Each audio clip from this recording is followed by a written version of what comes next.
The 540 is brought to you by StarCityGames.com weekly sale.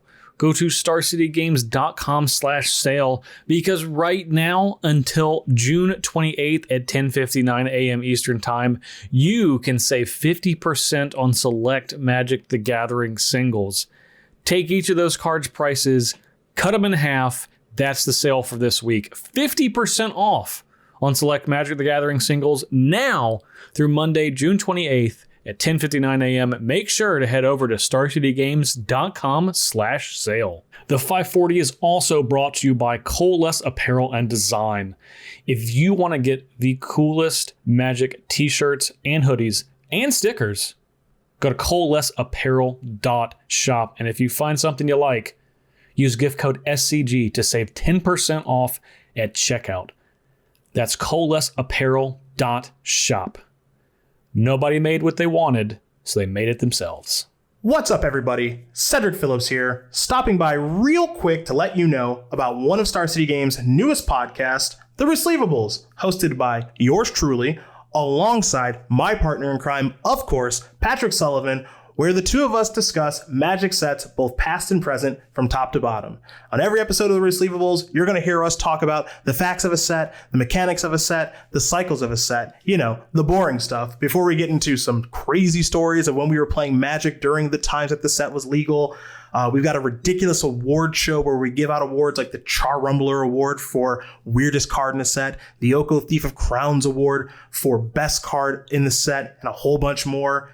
Before we finally decide, hey, what card won the set and what letter grade should we give the set? It's a whole lot of fun. We're having a blast recording them. Hopefully you have the opportunity to listen to it and you enjoy it as much as we're enjoying recording them. Where can you find it? StarCityGames.com or wherever else you listen to your podcast. The Receivables every single week here at SCG.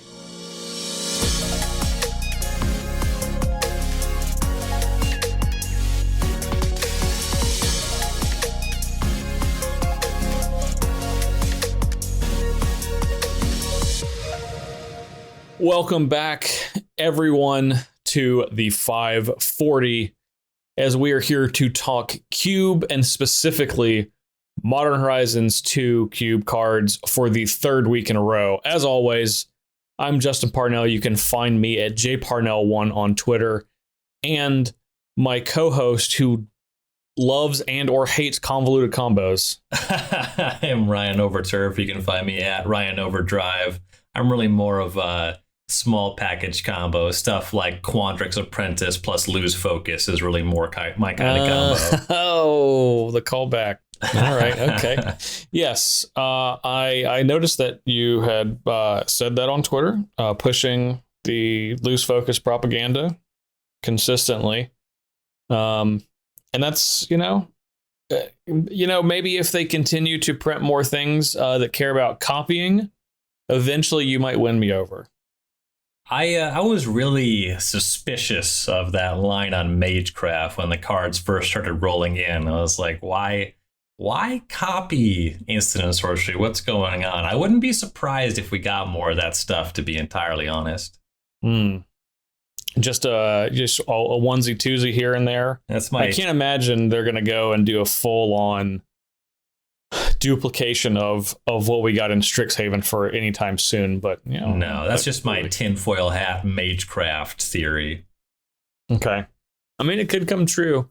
I would not be surprised. That seems like some modern some fire design wording to throw on there. I feel like maybe if Khans of Tarkir and Prowess was put together in 2019 or beyond, maybe that would have been the case on those cards too, but we'll never know.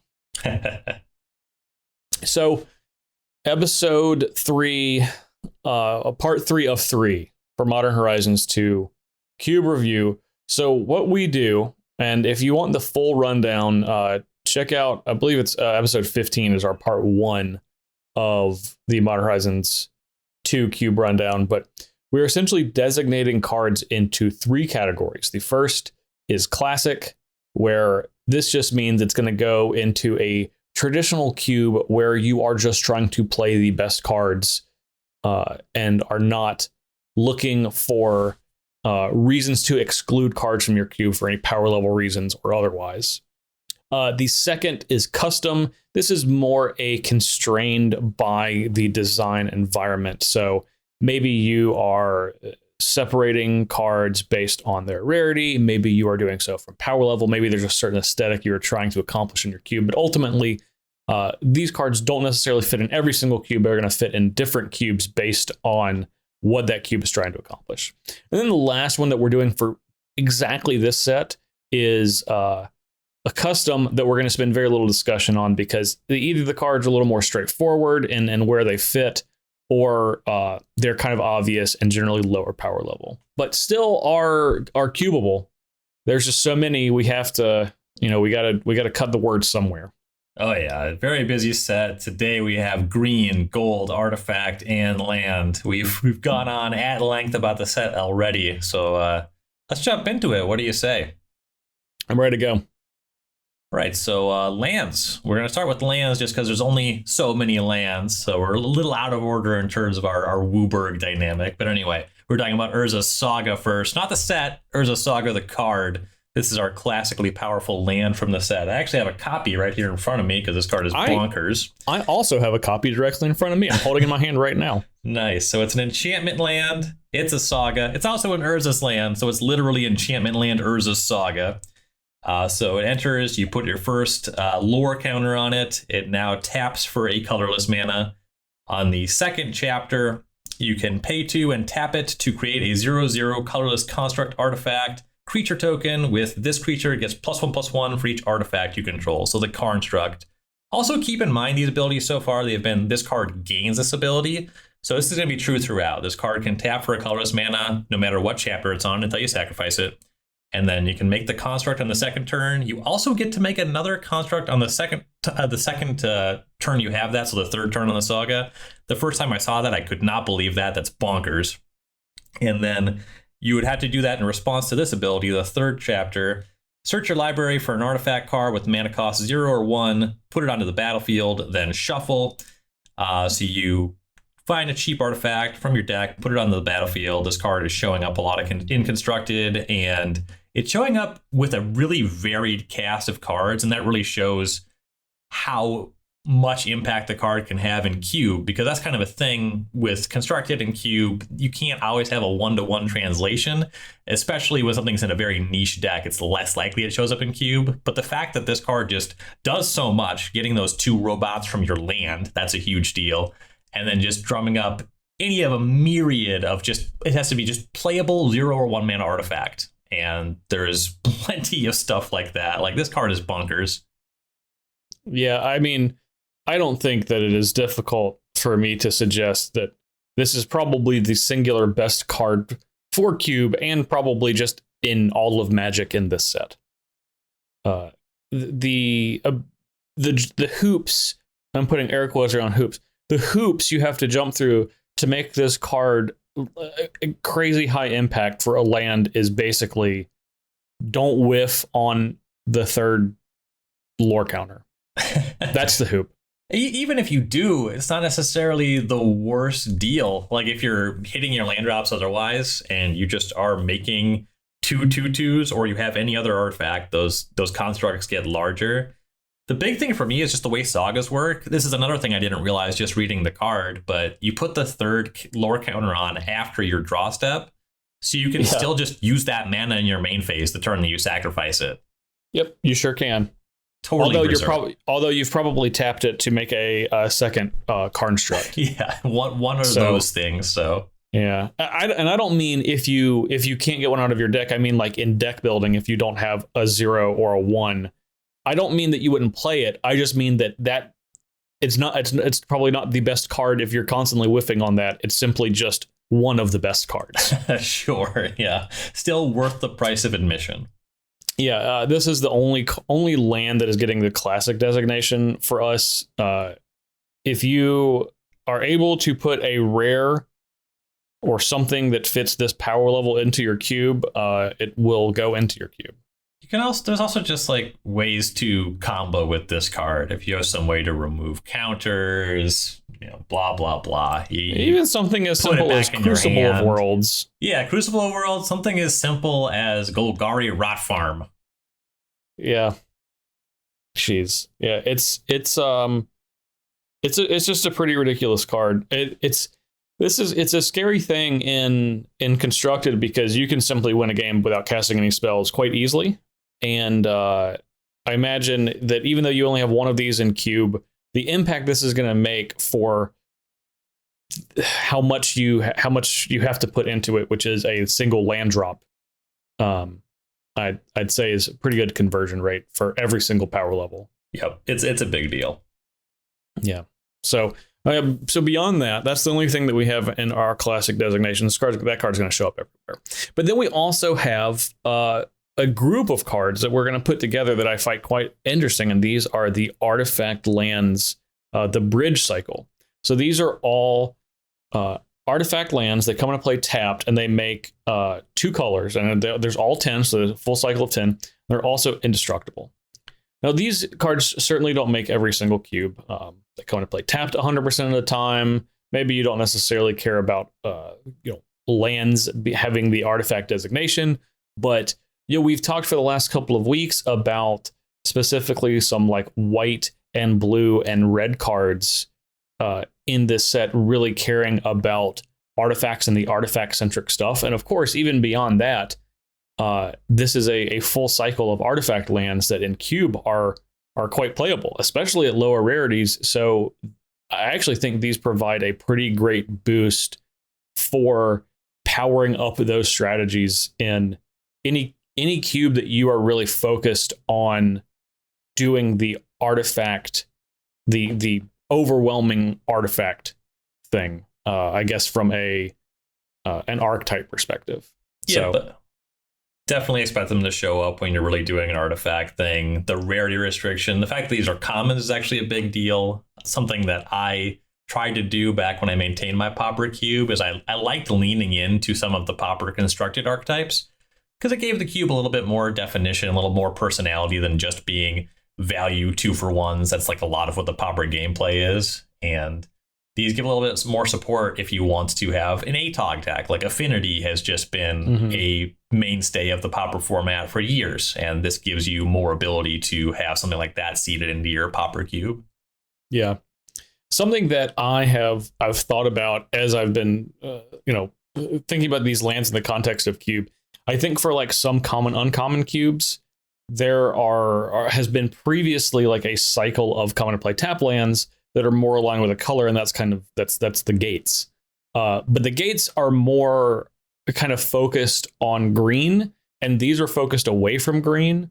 So I actually think it's kind of nice that you could maybe have like a split designation of the artifact colors could have the artifact lands, and the gates colors could have the gates lands. And maybe that's not a good way to go because with gates you want to have multiple, but it's a way to fit both of those in and have the archetypes potentially do what they want to do with the lands that they want without having to put 2 full cycles in if you have better options. Yep. They're artifacts. They're indestructible. There's some food for thought in these ones. Definitely.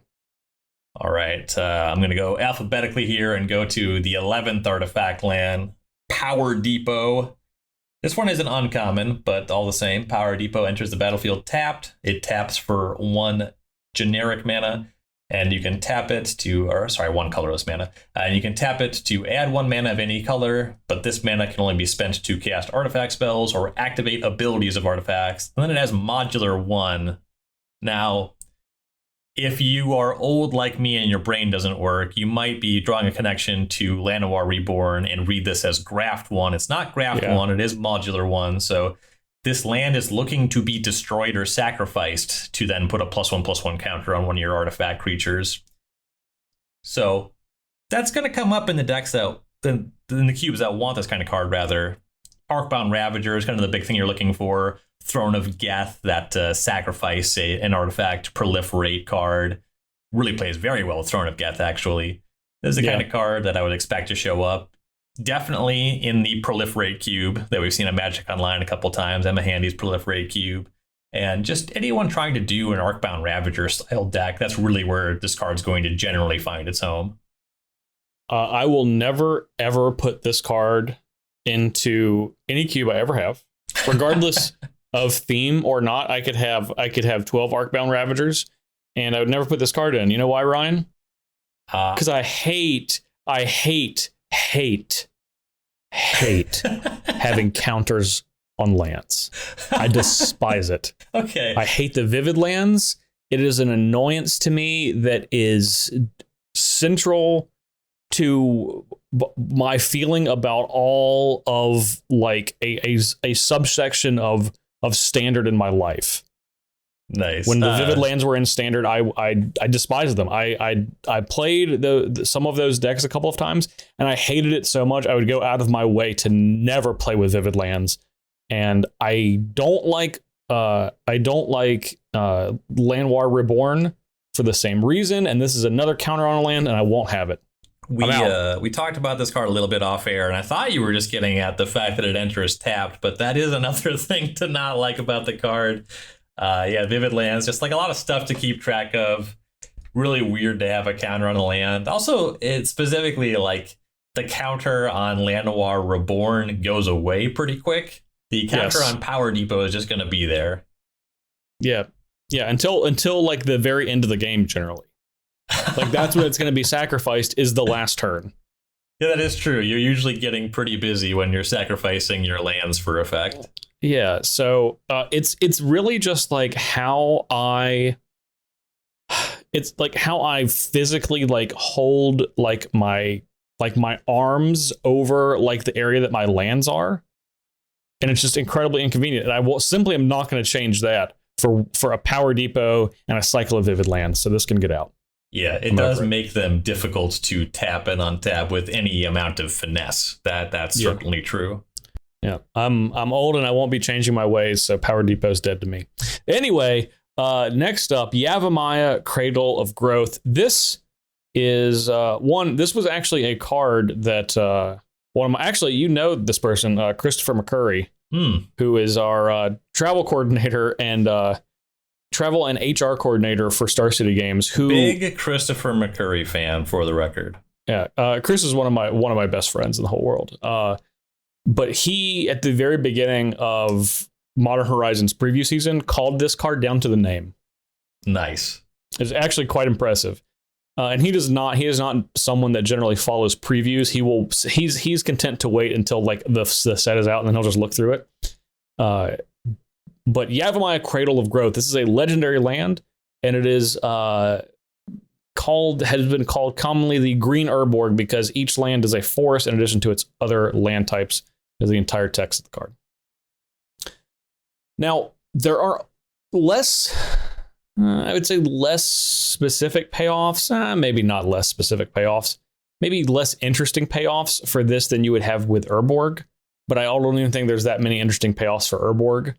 But either way, if you are really into making Rofelos really good and also having to rely on drawing this land because you've committed to putting a bunch of non-forest in your Rofelos deck, then this is probably for you. If you like to draft forest walking creatures and give your opponents forest, I suppose this is for you. Ultimately, I think this is going to make it to a small number of cubes, but this is a card effect that people really like, and it is some sort of fixing that occasionally gives your opponent fixing. Yeah, and I could totally see this showing up in somebody's legacy cube. I mean, the first card that does come to mind, like you said, is Rofelos. You're just things that care about forests. There's not that many of them. And when you get past that, it's kind of weird stuff where I'm not going to put Yavimaya in my cube so that I can cast Leatherback Bailoff in my 2-color deck. That sounds very stupid to me. That's very, like, I'm working really hard for not a lot of payoff there. So this card is powerful in some ways. There's some things it facilitates, but it's pretty narrow, and I don't know how worth a slot it is in for a lot of cubes. I want to point out, we've come so far. There's so many other green cards that you can cast that are not Leatherback Bailoff, but I appreciate the callback to that card specifically. I did not have Steel Leaf Champion. I thought of Leatherback Bailoff, and I was trying to think of the name of Steel Leaf Champion, because that's the one people probably know more, but I didn't think of it until you called me out for Leatherback Bailoff. There's still Leaf Champion, there's Old Growth Troll, there's... Oh, I forget about the Troll. Yorvo. All of those cards are better than Leatherback Bailoff. Yeah, and they're all bad, too. Yeah. Leatherback Bailout is the worst of among those. It also has that F&M promo that has horrible art. Mm-hmm. Oh, the art's just terrible on it. That was during the time when they were like, well, we're gonna give F&M promos these cards, but we want to take our 9th choice for all of these arts and put them on this cards for a 2-year span. Well, we want our 9th choice of art on our 9th choice of card. Yeah, those are just the 3 off the top of my head. I'm sure there are green cards that are still between whatever the worst between Old Growth Troll and Leatherback Bailoff that are all better. Anyway, I'm not generally touching anything that's green unless it's Kogla. Give me an Ape Titan or give me none of them. Yeah, that card's pretty great, but it's also cost 6 mana. Yeah, so you should be in for that by the time you get to 6. I buried the lead a little on that. Yeah. Yeah, you really set the bar low with Leatherback Bailoff, but you gotta. I think honestly, it's not ill-appropriate for using that example to talk about Yavimaya, because that's about how I feel about this card. Listen, we're just starting the show. We're getting geared up. You got to start with Leatherback Bailoff. We'll get on to the more interesting cards later. This is going to be the Leatherback tier now and forever. Our cards that we feel like some people will play in their cubes that we have no interest in doing. Mm-hmm. All right. Well, those are all of the lands that we have, right? Yeah, I think those are actually just all of the lands. The other lands are fetch lands. I guess we'll talk about fetch lands. If you've not heard of them, if you can acquire them, you should put them in your cube. They're very good. That pretty much covers it. Oh, so here's your hashtag MTG finance tip. You should acquire them like right now. Soon. Go to StarCityGames.com, put some fetch lands in your cart, and check out. Yeah, I think that's a great plan. You should get them. You should get them now. You have a small amount of time, depending on when you're listening to this, or maybe you don't. Maybe you've already missed the boat. Who knows? Anyway, they're quite good, and they're about as low as they will ever be. So, onto it if you need some more. Anyway, that is the end of our first segment. We're gonna take a quick break. We're gonna get back to Wooburg Order with green in just a moment. Have some extra cards laying around that you want to get rid of? Go to StarCityGames.com/sell. It has never been easier to turn your cards into cash, or if you're looking to outfit your cube or commander deck with some new favorites, get a 30% trade-in bonus when you choose store credit. No matter what your collection looks like, we have a method for you. Want to see exactly what every card you have is worth? Check out our buy list. Don't have time for that? Stick it on a box. Send it to us, and we'll make you an offer with our ship and sell program. Or if you want a more personal touch, make your way to the Star City Game Center, Roanoke, Virginia, to sit down with a buyer, just like the old days. With the fastest turnaround time in the industry, get an offer in under 4 days when you go to StarCityGames.com/sell. Selling has never been easier. All right, Ryan. Modern Horizons 2 green cards. Yeah, very green. There's a few of them to talk about, and let's start with the card that I've heard really mixed reviews of this card. I don't think you can deny its power level, but I've heard mixed reviews about how people feel about the card. Anyway, we have Ignoble Hierarch. So either this card is incredibly obvious. Of course, they made it as cool that they made it, or you think it's stupid. But it's Ignoble Hierarch. It costs 1 green mana. It's a 0/1 Goblin Shaman. It has Exalted, and it taps for black, red, or green, the mirror to Noble Hierarch. Indeed. And this is awesome. This card's very similar. Yeah. I think, so one, this is a classic in the classic category for us. There's not many green cards that are going to fit in this category, so we want to make sure we clarify that. I feel that how people are responding to this card is directly how they feel about playing fair Magic. Sure. Yeah, I think that for me, I like that it's very referential in the name, and noble is not a very commonly used word. So if you just went up and used like a very different word that was an antonym for noble, it might not hit. Like ignoble, actually, for me, like I actually really like that. I like what they did here, and this has the sketch promo and it has the art direction. And it's just a mirrored image for the card Noble Hierarch. Yeah. This card's a little bit weaker than Noble Hierarch. Making blue mana tends to be a big deal in Cube. However, the ability to branch into black and red in your green deck easily, as opposed to just playing like Llanowar Elf, like not only does the Exalted matter, you can get more meaningful attacks in with that, but this is going to make your green-black or your green-red or your Jund archetypes just a little bit more powerful, just a little bit more consistent. For high-powered Cube, the first thing that really comes to mind for me is this is a huge card for recurring Nightmare decks because it makes the mana better and it's a nice body for them. Recurring Nightmare is my favorite Cube card, and any mana elves, or in this case, mana goblins, any mana dorks that can cast Recurring Nightmare, I think are a slam dunk for me. Mm-hmm. But just on that alone, if I have Recurring Nightmare in my Cube, but honestly, like I feel like if you have a Cube and you have Noble Hierarch in your Cube, you would really have to sell to me why you are not interested in including Ignoble Hierarch in your Cube.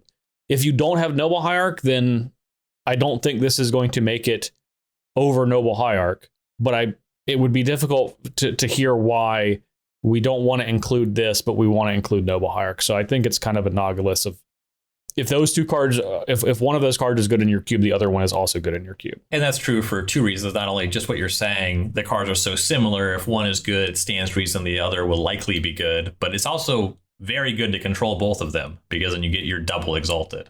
Yeah. Well, yeah, which is, I mean, that's certainly meaningful.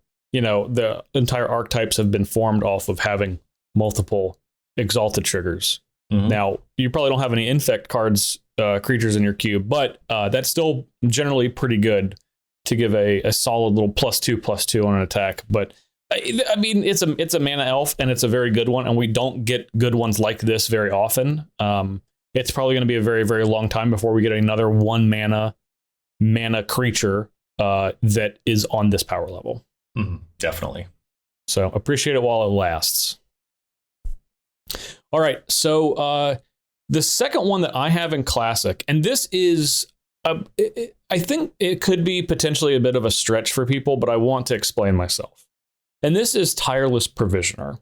So this is a 3/2 for 2 and a green. It is an Elf Scout, and it has landfall. Whenever a land enters the battlefield under your control, create a food token or a treasure token.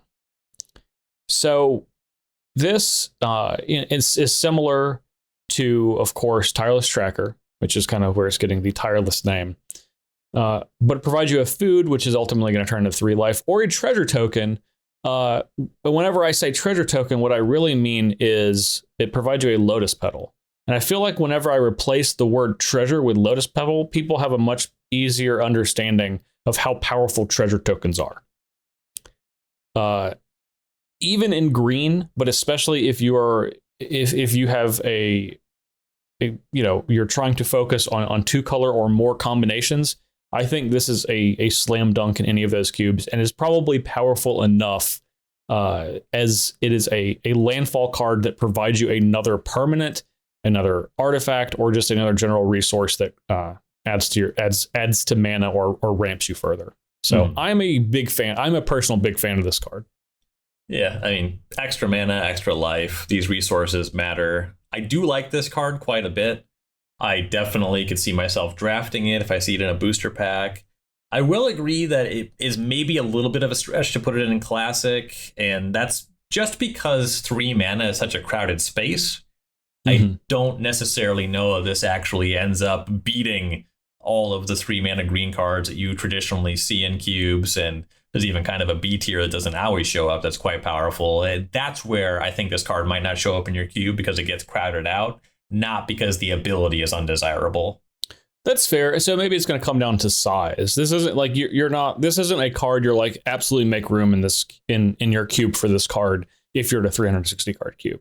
Right. But if you have a larger cube, I have to imagine the value that this card is able to accrue. And landfall cards are all like the good ones are very, very good. And I think this is pretty close to a very good one. So if I have a larger cube, this is going to make it in. And you're probably right. For smaller ones, it's going to be tougher. But, when we have 1,000 new cards come out every year, that's kind of going to be the case. Right. And the food thing, the treasure thing rather, these are two mechanics that we get a little bit more of all the time. They show up in some of these supplemental products. I don't really know how often we're going to see food, but we did see a little bit of it in Commander 2021. We have a little bit of it in this set. Treasures we kind of see more of all the time. They're actually showing up in standard sets now and again. Not a ton of it, but you see more of it. Mm-hmm. And you get more things you can do with these tokens. And this card is likely to get better over time for that reason. Yeah. And again, landfall. So the more land oriented themes that you have in your cube, the better this will make this card, of course. For sure.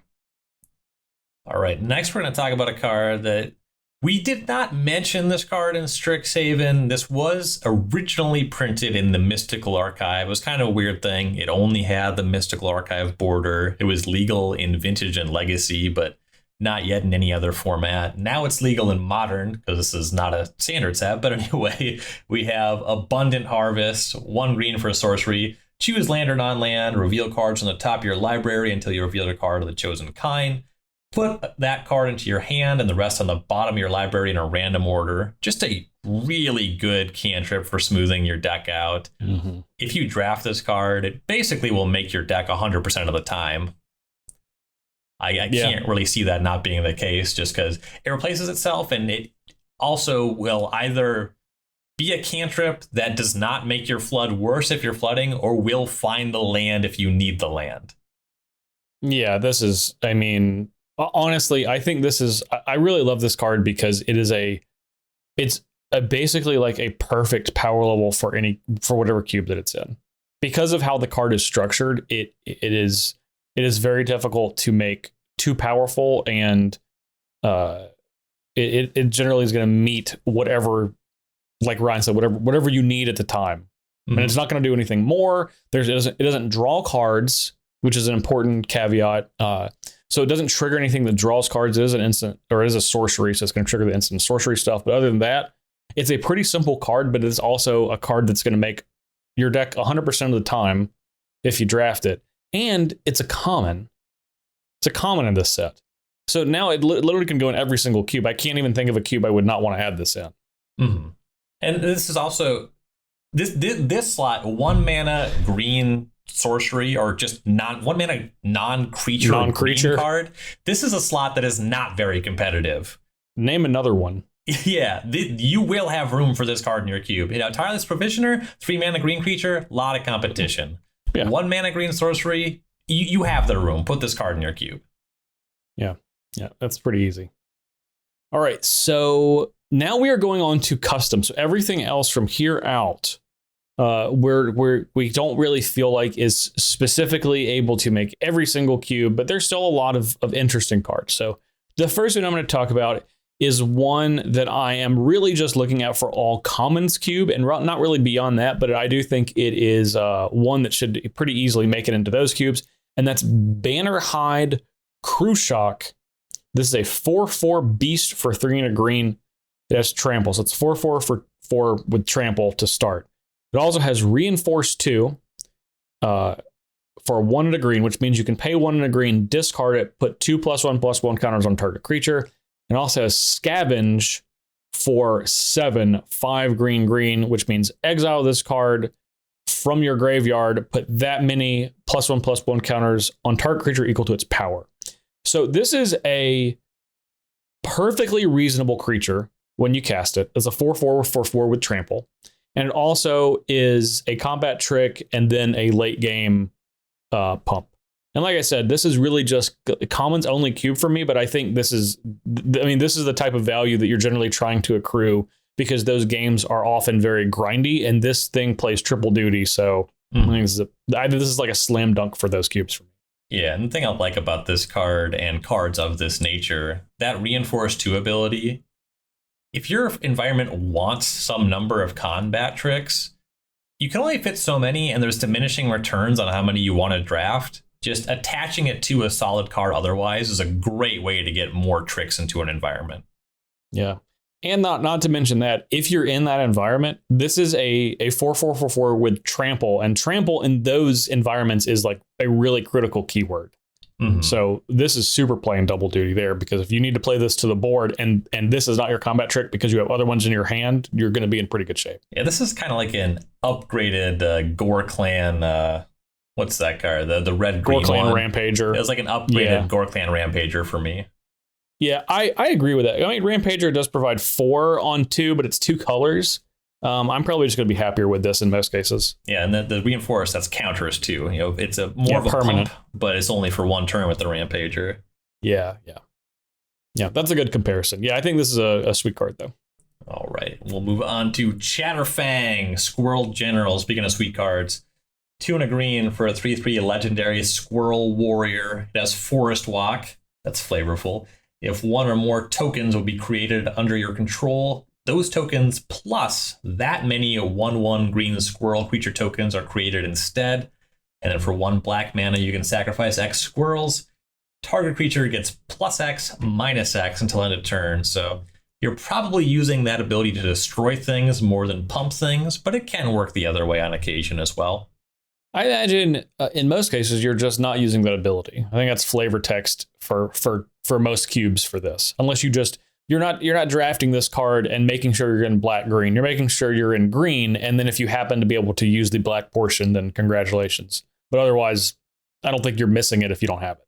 Yeah, I think that the idea is you are creating tokens. This gives you bonus tokens. 3 mana 3/3 is solid. I do think you would go out of your way to make sure you can activate the ability, because 1 mana sacrifice some bonus resources to kill something. That's going to come up and matter. In a lot of games, yeah. It's not hard to imagine that. But you are right. The baseline, you're making sure that you want to play. You're playing green, and you can make tokens is where you'll start. Yeah, I'm saying I would draft some black green lands or some black lands. I don't have to be playing black like as a color in my deck. Yes. Yep. Yeah. No black spells necessarily. Like an Overgrown Tomb and a fetch land will get you there. Or I'm going to draft Ignoble Hierarch over Noble Hierarch when it comes around. Yeah, there we go. Yeah, so honestly, the only reason this is not in Classic for me is you do have to be making tokens. Mm-hmm. If you're not making tokens, this doesn't actually do a whole lot. Yeah, this card gives you value, but it needs somebody else to get it started. Yes. Yeah. So if you know that you are very like tokens light in your cube, this is just gonna provide a 3/3 for 3 with Forest Walk, which would not make it into most cubes. So a lot of cubes have token, like either token themes or incidental tokens. Pretty much every cube has incidental tokens at least. Mm-hmm. But it does make you actually look and say, how do green decks interact with tokens? And you do have to put a little more evaluation than just slotting it into your cube before you do so. It's also a combo with Yavimaya, Cradle of Growth. It has Forest Walk. Yeah. Make it completely unblockable. So yeah, I really like Chatterfang. This is a card that I think is cool enough that I would try to make sure I could make work in my cube, because I think when you have that, it can be a quite powerful card. Yeah, it certainly control the board pretty well. Yeah, not difficult to work with that one. Yep. All right, next one. From what I understand, this has been a Ryan Overturf Pauper favorite, which is Shatterstorm. 1 and a green sorcery. Create a 1/1 green squirrel creature token, and this has Storm. This is the kind of thing that people who regularly play Pauper are maybe not thrilled to have in their format. I'm all about it. I can't get enough. I play 1 or 2 leagues a day of the Pauper Chatterstorm deck. So how many chatters are you storming at a time? So the way that the deck works is you play a bunch of Metamorphoses, some rituals. The stock list is like Dark Ritual, Cabal Ritual. I've been messing around with the blue-red build, and you play a lot of cards like Metamorphose that replace themselves. And then the big combo card that makes the Chatterstorm work is First Day of Class from Strixhaven, which makes it so that your creatures enter the battlefield with haste and with a +1/+1 counter on them. And the goal is to make at least 10 squirrels. And you can do that on turn 2 sometimes. More commonly, it's going to be a turn 3 or turn 4, but you can get your 10 squirrels. Pauper Constructed has a lot of stuff like duress, at least in sideboard games, counter spells. Your opponent will kind of often be up to Echoing Truth and Decay now, but sometimes you settle for 5 to 7. You are typically going for 10 with +1/+1 in haste. Okay, well, that's pretty solid. Now in Cube, that's a little tougher to make work, especially with Chatterstorm. We're probably talking about a rarity restricted cube, and you have a couple things. You do get to put Metamorphose, but there's probably just one in the cube, and then you can have some cheap cantrips. Of course, this card does only cost 2 mana, and in Pauper, if you can make 3 or 4 tokens with it, you're actually doing pretty well for yourself, but the ceiling is not likely much higher than that. Yeah. I think if you can make 3, this card's pretty great. 3 for 2 mana is above the curve. Yeah, I agree. And then also, you can just get this back with your Archaeomancer type cards and keep doing that sort of thing. It gets worse even if you go up to Peasant, where this card is not necessarily as good on average as Hordling Outburst, but it is a cool and fun card to play with in the setup. Yeah. Okay. Yeah, I like it. All right. What do we have next? We have Chitter Spitter. 2 and a green for an artifact. At the beginning of your upkeep, you may sacrifice a token. If you do, put an acorn counter on Chitter Spitter. Squirrels you control get +1/+1 for each acorn counter on Chitter Spitter.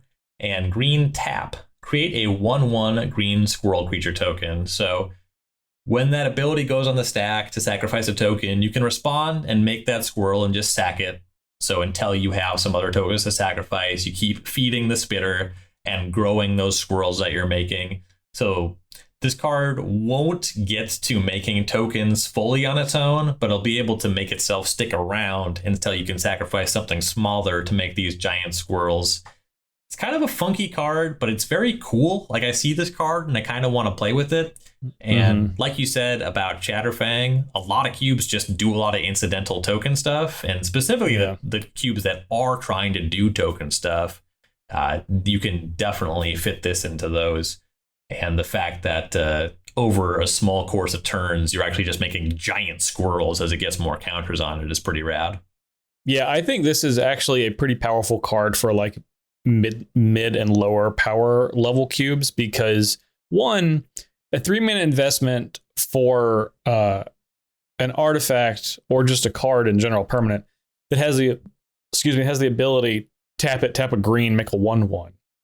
That's actually generally pretty good. I mean, there have been, cards in cubes for those power level cubes, like Awakening Zone is providing a token. That token does produce mana, but these are tokens that are also significantly more likely to kill you later in virtual isolation, because it doesn't take many turns to sacrifice these. I mean, 2 turns and you're making 3/3 squirrels every turn. Yeah, it's also significant that it doesn't have to be a creature token to get it started. You can start with a treasure, a food, a clue. Yeah, and I'm just looking at this card in isolation. Once you start adding those other tokens and you can sacrifice another token and then make a squirrel on the same turn, then this card actually starts to become a pretty solid win condition on its own. If you can sacrifice for 2 turns, if you can sacrifice another token and then tap and make a squirrel, and you do that 2 times, on the 3rd turn, you're going to make 3 squirrels that are 3/3s. That is like that's like pack rat level of efficiency from a resource perspective. I'm not saying this card's pack rat. I want to be clear, but as far as like contextually, like putting resources into this to continue to grow your army on the basis of 1 card, I think this card is more powerful than it looks. It's still not going to make it into the most powerful cubes, but this is one that I'm very interested to try, because I think playing with this card a couple of times is really going to show me what kind of power level I'm looking at with it. Yeah, and even in lower power cubes, when a lot of the gameplay is about 1/1 tokens, If you've played a lot with these cubes, then you'll likely know this. A way that you can mitigate the power level of those cards is, well, you're making a bunch of 1/1s. What if I just control 2 2/2s? Like, it's suddenly very difficult for you to attack. And then Chitter Spitter over time lets you get around that. And it's not immediate, so it's actually kind of fun in that way, where you watch it tick up and you have the game about a permanent that's building up, and you can try to interact with it and figure things out from there. So I like that it goes into that format very cleanly. Like, it's really easy to understand how it modifies that format. And then the gameplay also takes several turns, and there's a few different ways you can go about interacting with it, which is also very cool. Yes. Yeah, definitely. And also, I think we are, and we'll talk about this more a little bit later when we get to a couple other cards, but we're actually kind of in the zone with squirrels where you might be able to support those as a tribe and a tribal cube for a lower power level one, because there's not as many of them. But I think there's enough squirrel cards. And when you're looking at it in that environment, this is probably one of the best cards, because then this is like a crazy anthem card that also makes tokens. Right. Chittin' and spittin'. If we could name the episodes, that's what I would name it. Chittin' and spittin'. Good to know. The Leatherback Baloth story. Anyway, what's name our it next? The Leatherback Baloth EP, but let's move on to Deepwood Denizen. Deepwood Denizen. All right. I think this is my turn. So Deepwood Denizen, 2 and a green, is an elf warrior, a 3/2 with vigilance.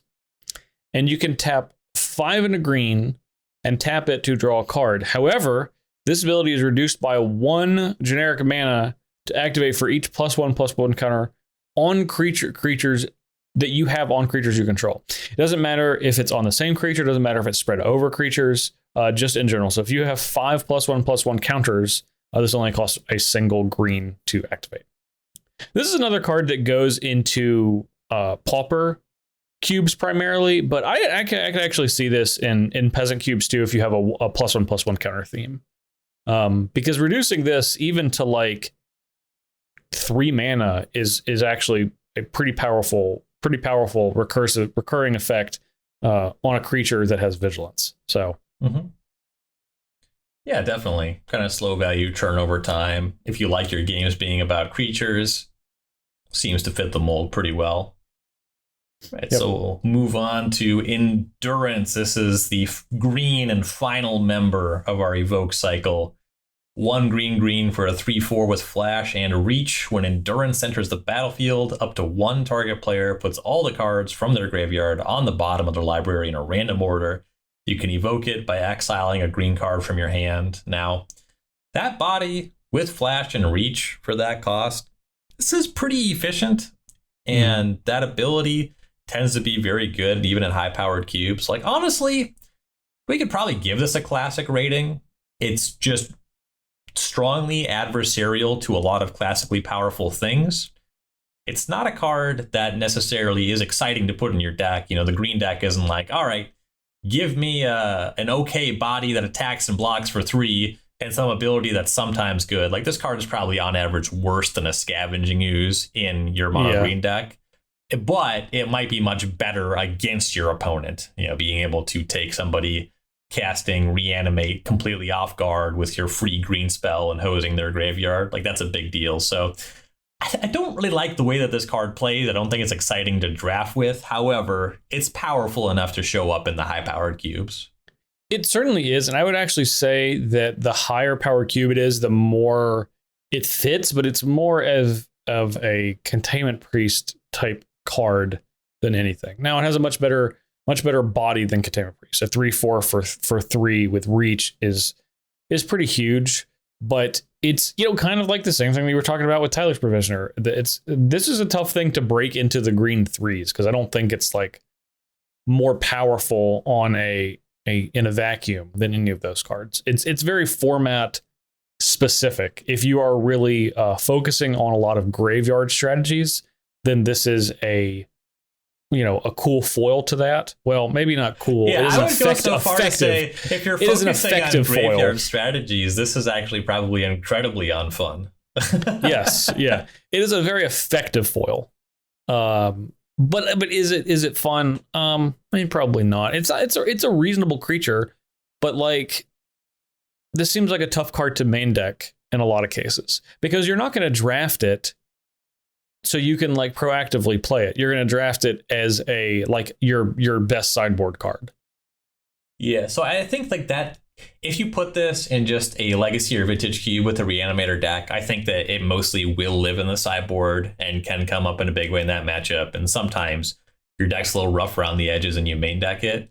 And then I think if you're just like a heavily graveyard cube, people will main deck it and people will hate the experience of playing against it. Yeah. And I just don't think that it's a. I mean, I think this card is boring. Yeah. This card is made to like as a safety valve, not as a. This is a cool card that you want. That's why they showed this one like second to last, and they showed Grief first. Yeah, Grief gets the wheels turning about doing something proactive. This card is reactive. It's comparably powerful in a lot of ways, but it's not exciting. Yeah. I don't really know. I feel like this is a more than most of the cards we're talking about today, an extremely case by cases card for people's cubes. And I would be very careful about it because it's generally not going to create fun play experiences. Mm-hmm. Like even as a creature, it's not going to create fun play experiences because then it's like, how many times has someone asked, like confirmed that Stirring Wildwood has reach? And instead, now they don't get to know about your Stirring Wildwood. You just get to put it into play and you get to eat their thing, and then it sticks around, which I guess is fine. But like, I'm okay with green not having access to this for my cubes personally. I don't think there's a positive upside to the play experience. It's also just like a really specific cube that allows mythic rares and is very excited about a flash blocker. Like I don't know. We've talked about this card too much. I give it like 1.5 thumbs down. Okay. Here's a card I like. I think is more fun. Foundation Breaker. So this is a 2/2 elemental for 3 and a green. When Foundation Breaker enters the battlefield, it may destroy target artifact or enchantment, and it has Evoke of 1 and a green. Now, this doesn't have Flash, but it's a nice little completion of, maybe not completion of the cycle, but it feels like this was designed during Lorwyn block to go along with Shriek Maw and Muldrifter and Friends. I think that there are other good cards that do this in cubes that are generally main deckable, like, Reclamation Sage. I think a lot of people have Acidic Slimes in their cubes, and this is along the lines of that, but it does have the Evoke for 2. The only thing about cube is you often can already do that at the lower costs. Like unlike something of like Muldrifter, there's like Divination's not in cube. So when you want to have a Divination, Muldrifter is nice because you can have the Divination mode. Mm-hmm. This is just Naturalized mode, but you already have cards that are generally better than that in your cube in isolation. So that's why this doesn't make it into like the classic for me, because I think it's just going to not get included in a bunch of cubes, but it's still another additional effect to have. And I think, ETB creatures are often really great. So this is somewhere in between the power level of Reclamation Sage and whatever the next worst thing is. That's about where I put it. I mean, sorcery speed, evoking it, and then 4 mana 2/2. These are 2 bad deals. If you need a naturalize, this fits the bill, but it's not the best version on either side. And there's a lot of cards that do this. So it's not super likely that you have the desire and the space for this card. Yeah, it's kind of weird. I wish they'd given this card Flash.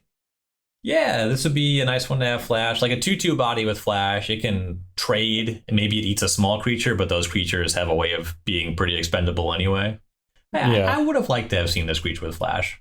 Yeah, I would have felt very differently, because then it's like, well, this is, it's not strictly better than like Naturalizer or Nature's Champ, but then you can make more of a case for it, but it doesn't. So moving on. All right, next we have Gaia's Will. This card has no casting cost, but you can suspend it for 4. It's a sorcery. It costs 1 green mana to suspend for. Until end of turn, you may play lands and cast spells from your graveyard. If a card we put into your graveyard from anywhere this turn, exile that card instead. So we've seen green get a lot of these effects in recent years about getting high access to your graveyard. So this is differently cost, color shifted Yawgmoth's Will. And Suspend 4 is a long time to wait. The Yawgmoth's Will decks that have shown up in Cube traditionally have been decks that are trying to go and win this turn, and you kind of need to go when you're ready. You can't wait 4 turns for it or expect to be ready on that 4th turn exactly. So this one, maybe it shows up in like a Commander Cube kind of thing, but I'm not really seeing it otherwise. Maybe. I don't even know if it makes it into a Commander Cube. I think this card is incredibly difficult to make work. I think that in a lot of cases, Yawgmoth's Will can be tough to make work, but obviously the upside of that card of doing it when you want, when you're ready, is pretty exceptional. And that's like the opposite of Gaia's Will. Mm-hmm. Like, you lose all of the flexibility that makes Yawgmoth's Will good.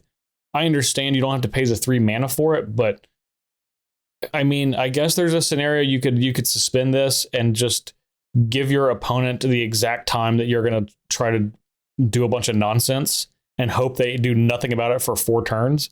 And maybe that's going to work out sometimes, but chances are you could have done anything if that was the case. I was going to make the point that in a Commander game, it's acceptable and sometimes desirable that your cards are a little weaker for the politics. However, a Suspend 4 card, the fact that it's face up for multiple turns, if this card is good, the table's probably going to try to prevent you from actually getting this off Suspend.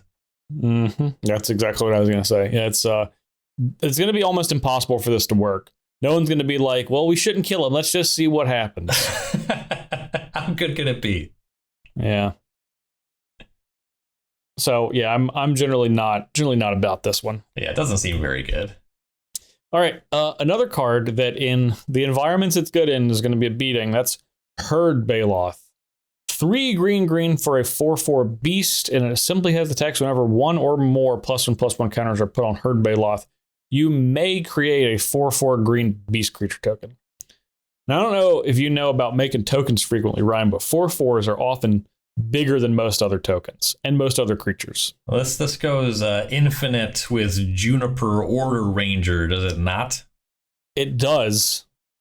Because a creature enters the battlefield, and then you can put a counter on things. There's like at least one other card that it can go infinite with, too. It's kind of weird because it's a 5-mana 4/4, and if your Peasant Cube has some counter synergies, I think you can justify playing this card. If you're trying to put in the infinite combos, you probably don't want to have a 5-mana 4/4. Like, that's kind of a weird juxtaposition. So this card is kind of looking for a very specific framework, but I think it could be very cool in Peasant Cube. Yeah, and that's where I'm looking.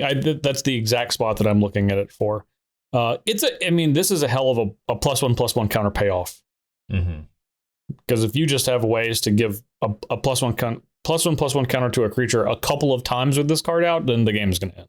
You don't really need a whole lot more than that. And it's also a not unreasonable creature. I mean, it's a 4/4 for 5, but like, given the upside that this provides, I think a Peasant Cube with a +1/+1 counter sub theme, not even a full theme, this could be quite powerful. Yeah, don't have to do it more than once or twice to win. So yeah, exactly. All right, next we have Sanctum Weaver, 1 and a green for a 0/2 enchantment creature dryad. Tap, add X mana of any one color, where X is the number of enchantments you control. So I've messed around a bit with Enchantress themes in Cube, and having your creatures be enchantments, huge deal for these decks, because much like the red aggressive decks, as I often say, these decks get there on volume. And this ability is very powerful. It's kind of like this thing where if your cube is doing an Enchantress theme, it's probably the case that Serra's Sanctum, the legendary land that adds white for every enchantment, is so powerful that it's not fun. But attaching it to a creature means that there's a little bit more of investment going on. It's a 0/2, it's fragile. But you get some upside from it being an enchantment, so it can trigger your Enchantress's Presidents or what have you. And then it's just this huge amount of mana if you're able to untap with it. So it's kind of a tension point around that. And I think this card is actually a very positive addition to those kinds of cubes. It's really powerful, but really fragile. So it doesn't feel, if you lose to this card, like if the mana off of this card is a huge deal, then you can immediately look at, how much removal's on the cube, how many things that kill a 2 toughness creature did I pass? Like, you can see how that's on you. Yeah, that's fair. I think that in general, and this is kind of blanket for Magic, that Enchantress and Enchantress type things, as much as I love them, are like some of the most difficult and frustrating things to balance in all of Magic. Because you have this, agree.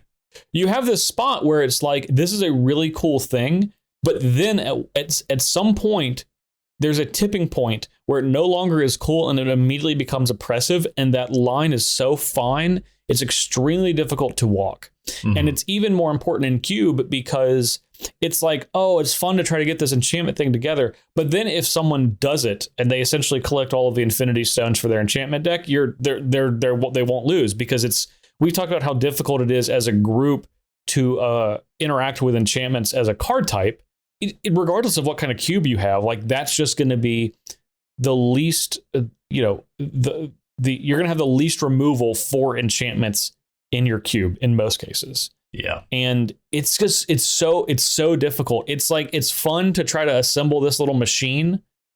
But then if you're able to get everything that you want, or in constructed, even in like 60 card formats, if Enchantress decks are able to function at a really high clip, they're incredibly frustrating to play against, and the play experience is piss poor. Mm-hmm. So this is a great card in spite of that. And I agree with everything that Ryan said. I just want to point that out about enchantments, Enchantress and enchantment type stuff, because it's something you always need to keep in the back of your mind when you have more control over it as a cube designer. I might get around to writing this someday. We'll see. I think I've pitched it a couple of times. It hasn't been approved yet. But anyway, worked heavily with enchantments and cubes. The 2 notes that I will give without getting super far into it: the stuff that's exciting for Enchantress and Construction is what makes it horrible in cube. You should not put solitary confinement in your cube. You need to curb the individual power of all the enchantments. You really need to make it so the cards really need to work together.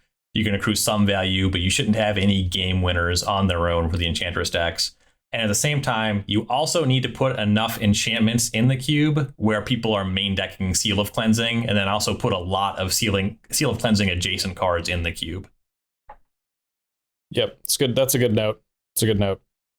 Still, it's very tough to balance, no matter how you shake it. It takes up like most of the cube to make it work, honestly. Yeah, that's tough. It's cool. I mean, because a lot of people like, and I actually really like, Enchantress and enchantment focused stuff, but degree of difficulty to do is really high.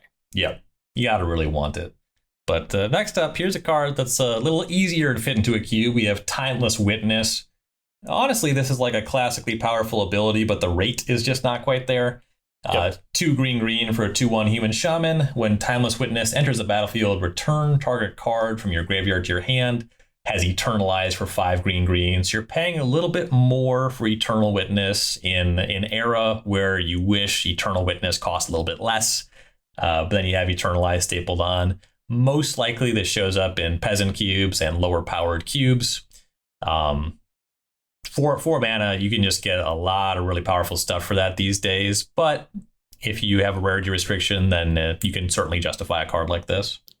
I actually think that this is going to be the card in all of the custom sections that is going to appear in the most cubes of these cards that we're talking about. It's mainly because people like this effect, and even though it is overcosted for modern design, it's still not unreasonable. When you're comparing it to a questing beast that costs 4, and what you're getting out of that compared to this. But a lot of people like this value oriented, really grindy type cube setup. I think that is among the most popular type cubes, because it's just I want to play with my cards. I want to play with them as much as I possibly can. Mm-hmm. And Timeless Witness is exactly made for that type of cube. So I imagine the conversion rate of this getting into cubes is really, really high. But I do agree with everything that Ryan said, that I think from a cost perspective, it's going in the opposite direction of where we want to be in 2021. But I still think people are going to love this card, and it's going to be all over the place in cubes. Yeah, and I think the gameplay on this card is excellent too. So I have no problem with pushing to put this card in a cube. Yes. Yeah, big time. Okay. Looks like we went a slightly barely out of order. So I'm going to go back up and talk about Scurry Oak. This is 2 and a green for a 1/2 Tree Folk with Evolve. So Evolve says when another creature enters the battlefield, if it has higher power or toughness than this creature, put a +1/+1 counter on this creature. And Scurry Oak also has whenever one or more +1/+1 counters are put onto Scurry Oak, you may create a 1/1 green squirrel token. So it's a 1/2 for 3. And then every time you play something that is bigger on either the front side or the back side, this gets slightly bigger, and then you make a squirrel. I do like that they stapled the token generator onto Evolve, because Evolve is historically weak against bounce spells. Like, obviously, Dies to Doomblade is like a goofy trope or whatever, but the fact that these cards are so weak against bounce spells generally, getting the tokens is a really nice touch. Yeah. And I think this is a really appropriately rated card for for peasant cubes. Because the effect is pretty strong. Like, if you're able to grow this a couple of times, you end up with a 3/4 and a couple of tokens for 3 mana. And it's not like you have to put any more resources into it. You just have to make sure that you are not going to be behind on the board when you play this on turn 3, which, considering that you're able to make it up with a larger creature and blockers down the line, I think makes it pretty reasonable. And again, if you're doing any sort of tribal focus, this does make squirrel tokens. So that's more relevant now than it was previously. You can also put +1/+1 counters on it different ways and still get your squirrels. For example, you could use Smell Fear, a 1 green sorcery that proliferates. And then it has target creature you control fights up to 1 target creature you don't control. Quick aside on how this works. This card does target creature you control, and then it only has 1 target unless you're having it fight, is how I'm reading this. So if you are not selecting to fight, that means that destroying your creature is going to fizzle the proliferation. So sorcery speed, you got some hangups there. However, if your cube is about proliferating, maybe it's a proliferate cube, and the green creatures in that cube tend to get really large and they don't have access to removal. So this thing that grows your creatures, does something your deck cares about, and gives you access to removal. I don't typically like green removal spells, but this one does enough for me. Okay. Yeah, I think it's pretty cube specific, because it's like this is moving in the opposite direction of generally like what those fight effects wants. Like, if I want to pay 2 mana, I want it to be Ram Through or Rabid Bite, where they're not fighting, I'm just dealing the damage. Mm-hmm. And if I want it to be the fight, then I want it to be something like Prey Upon, or something I can reduce to 1 mana or have an additional effect. So this is like kind of like barely on the edge, but if you care about +1/+1 counters, then this is the one you're going to include. Yeah, I think that you do play it for the proliferate. If I wasn't clear enough about that, if you're interested in 2 mana proliferate, that's where you sign up for this card, and then the rest is an additional ability. Yep, definitely. All right, so our last one for kind of regular custom is Sylvan Anthem. This is an enchantment for green. It says green creatures you control get +1/+1. Whenever a green creature, and it's not non-token, but just any green creature enters the battlefield under your control, you can scry 1. So this is akin to, Crusade, with a small upside of being able to scry whenever you play a green creature after this is on the battlefield. Mm-hmm.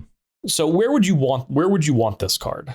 So it's kind of a funny thing. I really like drafting the mono green decks in Vintage and Legacy Cube, the Gaia's Creator Fellow stuff, and I think that this would make a lot of my decks, because those decks can have a real problem if they're flooding. You kind of need your draw to be set up to be cheap creatures into medium creatures into big finish if the game goes that long. And getting the scries out of your additional cheap creatures if you draw them late is a big deal. The problem is this card's probably not good enough for those cubes. So it's something in between a lower powered cube that's not going all the way up there. It still has the mana dork tribal kind of thing going on. So you make it so you get a lot more value out of your Llanowar elves, and you're maybe not necessarily going up to Deranged Hermit and Creator of Behemoth. Maybe the top end's a little bit lower powered, but then you could put in this card to make it so you can get more mileage out of your Llanowar elves, is kind of what I'm picturing. So, you know how we've talked about cards like that you wouldn't include into cubes, but at the end of the draft, if you could pick a card to add to your deck, this fits exactly that. This would never make it into a vintage cube. There's never a shot that it wouldn't. But what you're saying is true. Like, you want this card a lot, but it just wouldn't make it into the cube. Maybe we should really make a list of these, and then these could be the additional elements for this rotisserie draft cube that you pitched one time. Yeah, maybe so. That's true. Yeah, because this is the type of thing that it's like you want it in those type of cubes, but it's such a tough. It's just a tough sell. I can imagine all the things I would want to be true to play this card, but I can't necessarily envision the exact cube that would be true of. Yeah. I mean, I agree with that. All right. Okay. And now we have a couple of. So I want to quickly talk about. I'm just going to quickly talk about this next one. This is the last of the basic land cyclers. So we don't need a whole lot of discussion on this. This is Orchard Strider. It's a 6/4 for 6. When it enters the battlefield, you make 2 food tokens. But it has basic land cycling for 1 and a green. This is probably like the least exciting of all of this cycle. Like, this is the one that I would be interested in playing the least.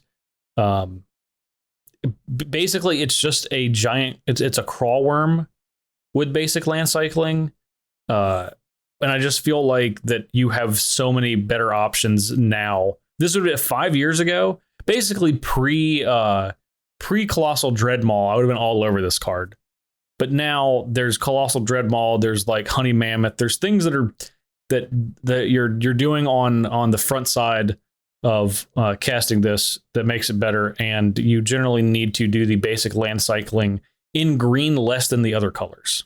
This would have gone right into my Pauper cube, but I still maintained it. But as you're kind of alluding to, time makes fools of us all. Yeah.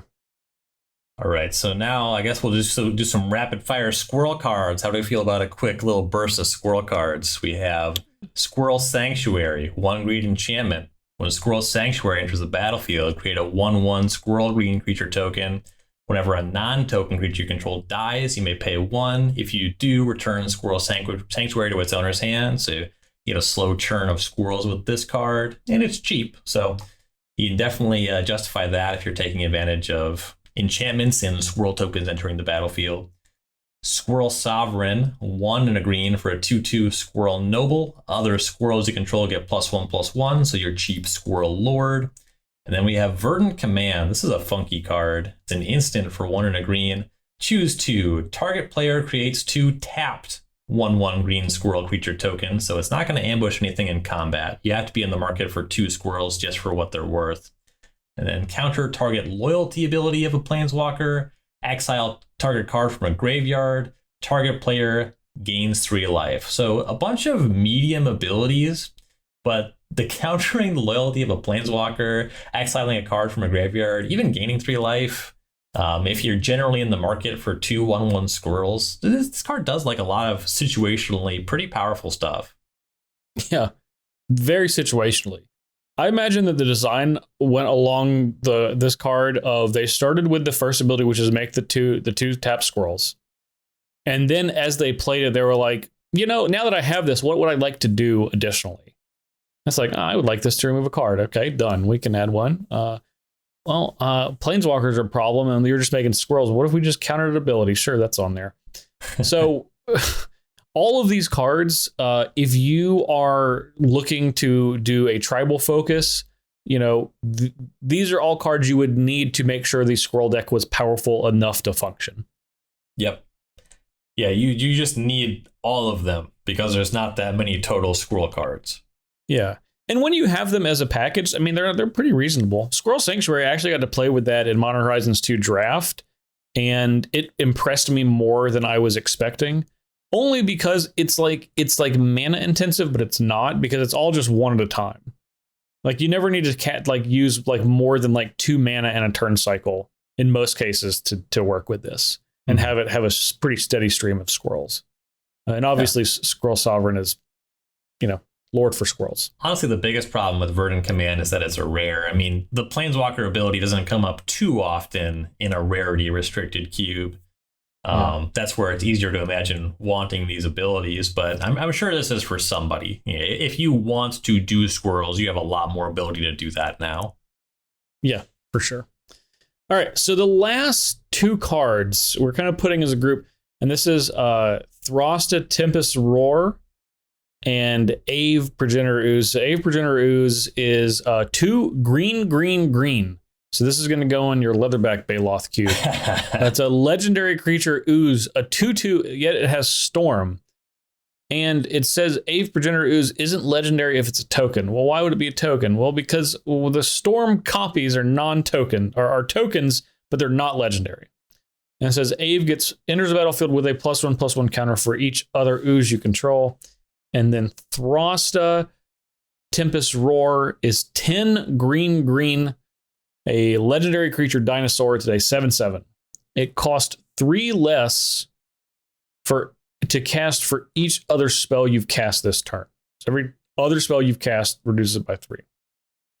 Has trample and haste, trample over planeswalkers, and it has hexproof as long as it entered the battlefield this turn. So both of these cards are asking you to play Storm in your cube, because without that, they are reasonably close to unplayable. But also, if you are supporting Storm in any fashion, then these cards are both ridiculous payoffs.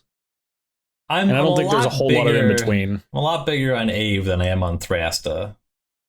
Thrasta is like cool. I have a lot of difficulty imagining doing the things you need to do to cast this for an amount of mana that makes it exciting, and it being the best way to top that off. Yeah. But then with Ave, like, how many copies do you need for this card to be Berserk? I'm pretty sure if Ave is your 3rd spell in a turn, it's completely out of control. That seems like a game-winning play in a lot of games, and you can just do that in your deck casting Llanowar Elves and Rathalos. Like, maybe you're supporting Storm, maybe you're not. Triple green is maybe a little tough. Manamorphose can get you there. That maybe is a pretty important card for a deck doing that, but I don't even know if that's true. Like, you get a 4/4, a 3/3, and a 2/2. Yeah, for 5 mana. I guess you gotta be doing good? other stuff. How good? Well, I don't even think that's that good. Are you going to say that 4 is what's your line? Do you think 4 copies is still bad? 4 copies, you get a 5/5, a 4/4, a 3/3, and 2/2. No, I think 4 is what you need. Okay, 4 is your line. Otherwise, you're going to the circus to jump through hoops to get a bad Grave Titan. I understand I'm comparing it to Grave Titan, which is, the bar is high, but like, I think there are more of those cards. Like, okay. I would just, instead of doing all this bullshit, I'd rather just cast the card Hornet Queen. Okay, I'm actually close to your line. For some reason, with all the keywords and text in this set, for some reason, I thought that this card had haste. This card had haste. That would feel this card not having haste completely. I think that 4 is actually more the line, and it's a lot harder to make work. But I still think it has some merits. Nowhere near as good as I thought it was. Yeah, and but which is telling, because I agree with you. And Throst is even worse, because it's just like, I would be if my opponent is storming off, and they're like generating all of this storm, and I'm like, oh god, what's it gonna be? And they're like Throst. I'm like, oh okay, I'll just take 7. Yeah, that's fine. And that's it. So Throsta is a cool card and a really cool design, and I don't think that. First of all, I think Storm is generally hard to justify in cubes in general, and I don't think either of these payoffs are helping you justify it. The payoffs aren't ideal, and green's not the ideal color. Yeah, and I think like that. Well, the thing is, with green, you're able to just cast more spells because you have more mana, but also by virtue of that, you have mana to just cast spells that are good on their face without having to jump through the hoops. And green plays to the board so much. Like, it's very rare that you want to like sandbag cards in your hand to try to make this big turn in a green deck.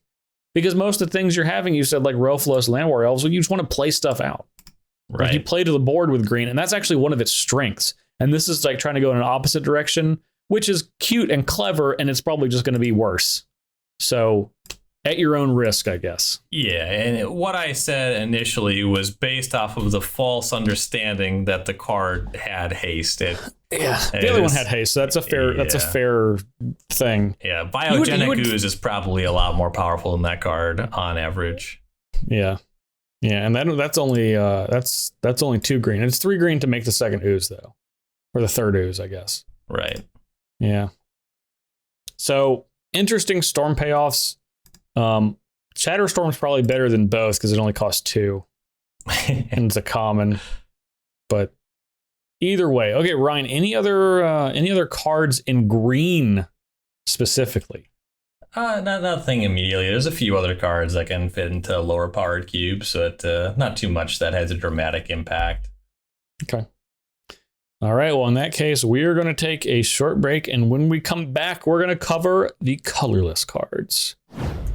Taking a quick break from the podcast to talk to you very quickly about Star City Games Premium and why you should become a Star City Games Premium member.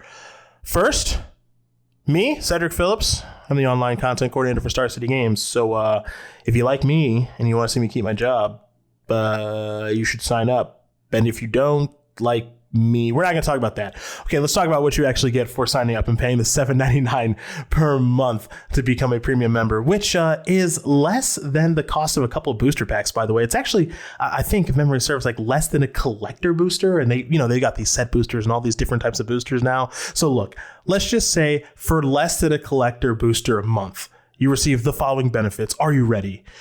5% discount on all Magic the Gathering sealed products, 10% discount on all Magic the Gathering singles, 15% discount on all supplies, which include card sleeves, deck boxes, binders, all that stuff for when real life play gears back up again.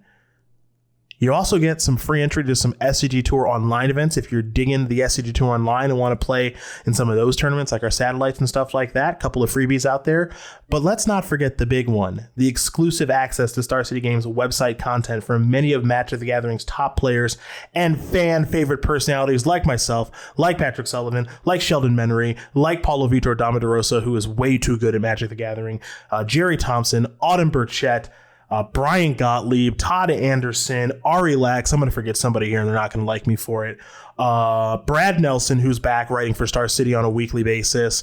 Michael Majors, Dominic Harvey. The list goes on and on and on. That's how I saved myself there for people that I may have forgotten. Ryan Sachs, I didn't forget you. I swear, Ross Merriam, I didn't forget you either. Shaheen, hello. Stop playing bad control decks. Anyway, $7.99 a month.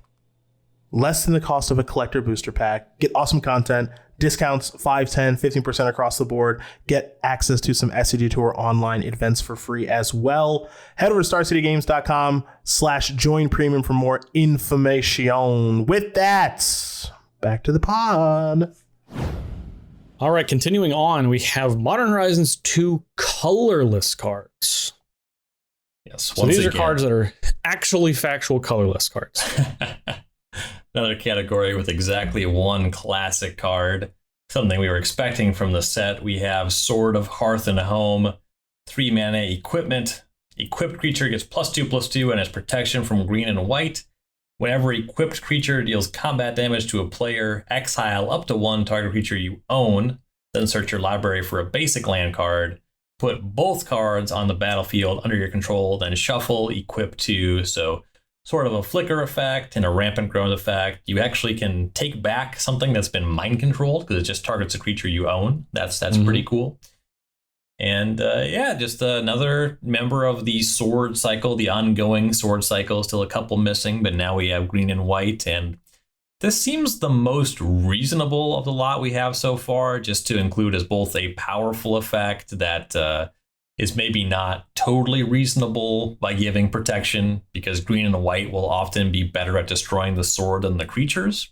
So I can see this being like a fun for a medium to high powered cube type card. Yeah, well, that's kind of the thing, is the effect on this is 2 very fun effects that people like doing, right? It's ramping and blinking stuff. And my other note is another perfectly good card ruined by the fact that it has protection from things on it. there's no going back now.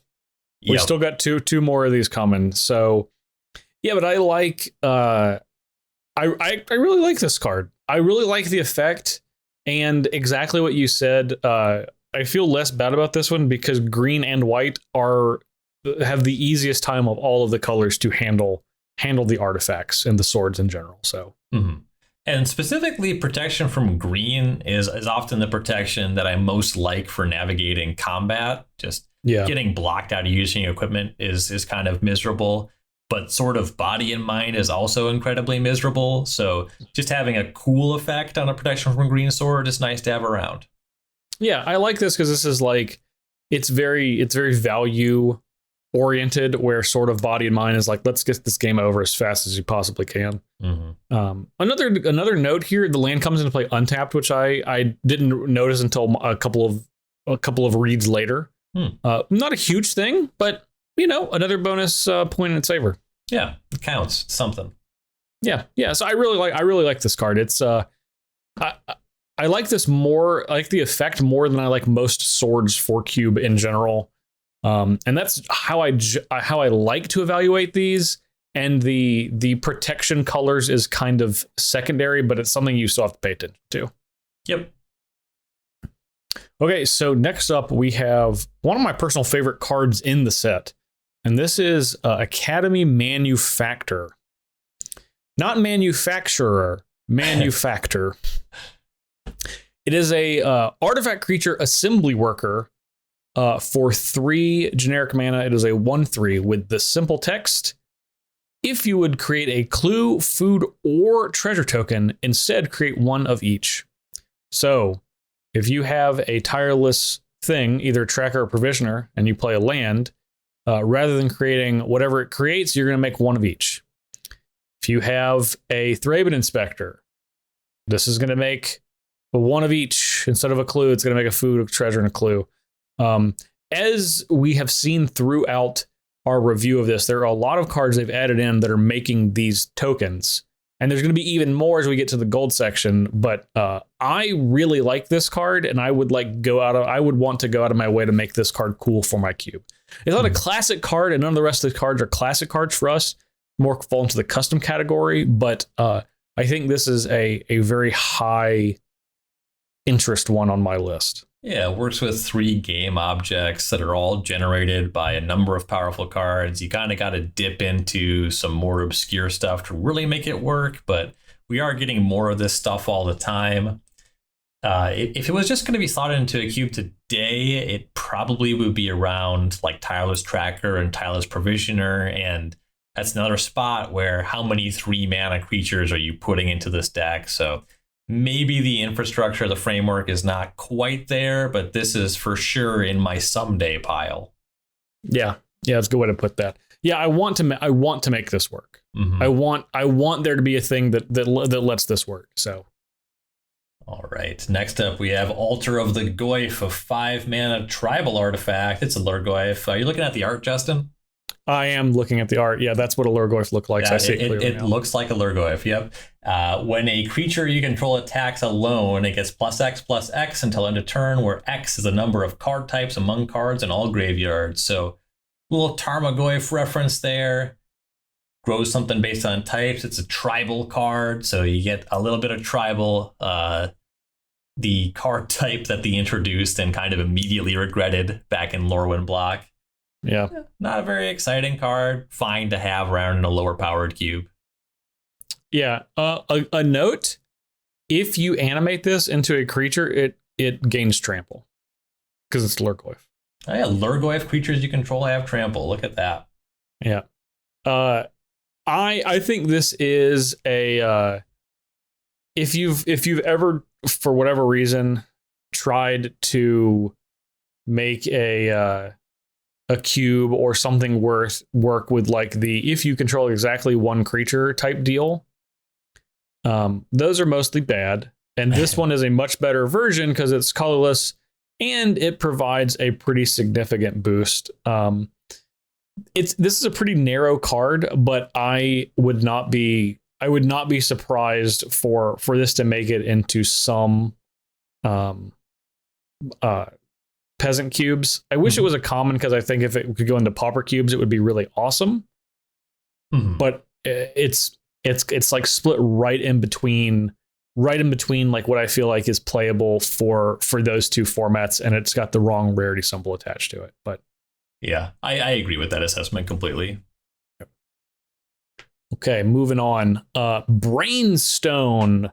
1 generic mana as an artifact, has the ability tap 2 generic mana, tap and sacrifice Brainstone, cast Brainstorm, draw 3 cards, put 2 cards from your hand back on top of your library in any order.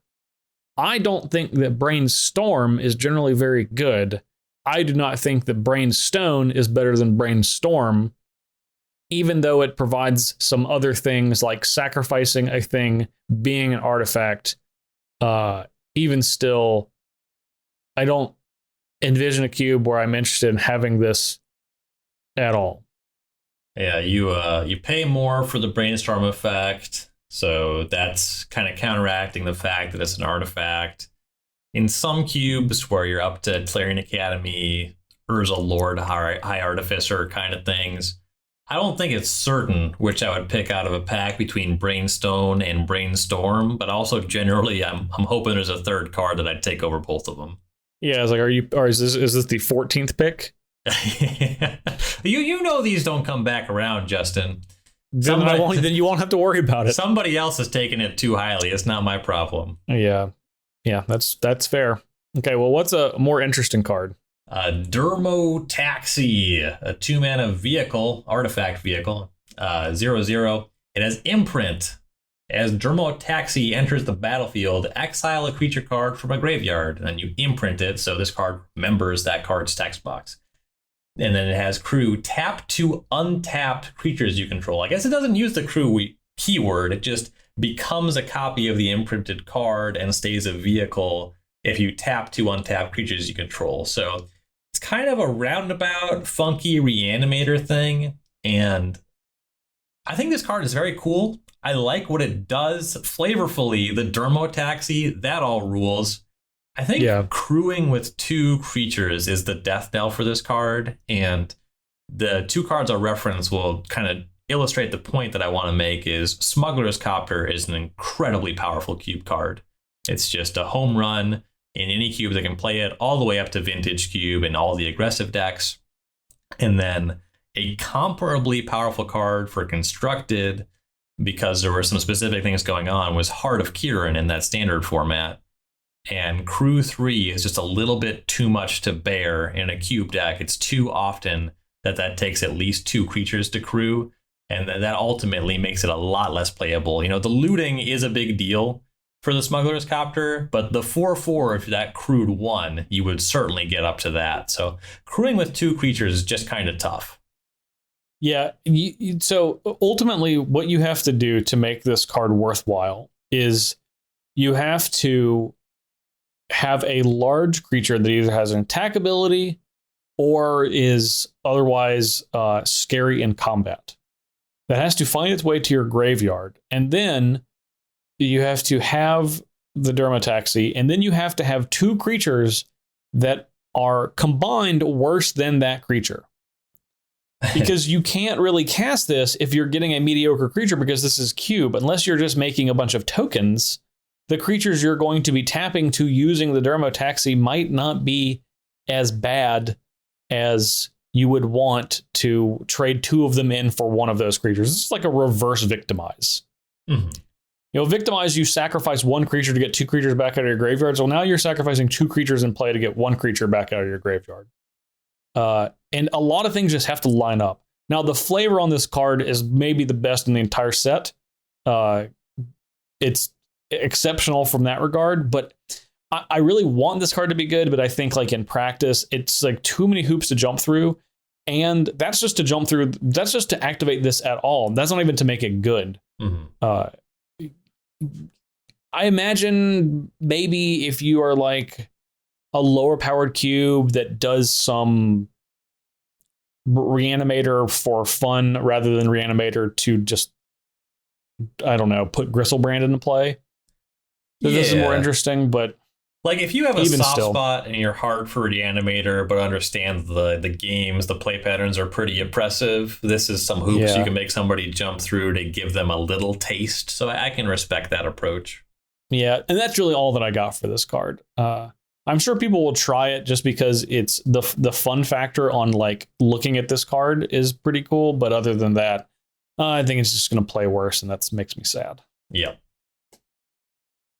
Okay, so the next one that we have is Cauldra Complete, and that is complete with a EAT at the end, as in Phyrexian Complete, because it is a legendary artifact equipment for 7 generic mana and has a living weapon, which means it enters the battlefield with a 0/0 germ token.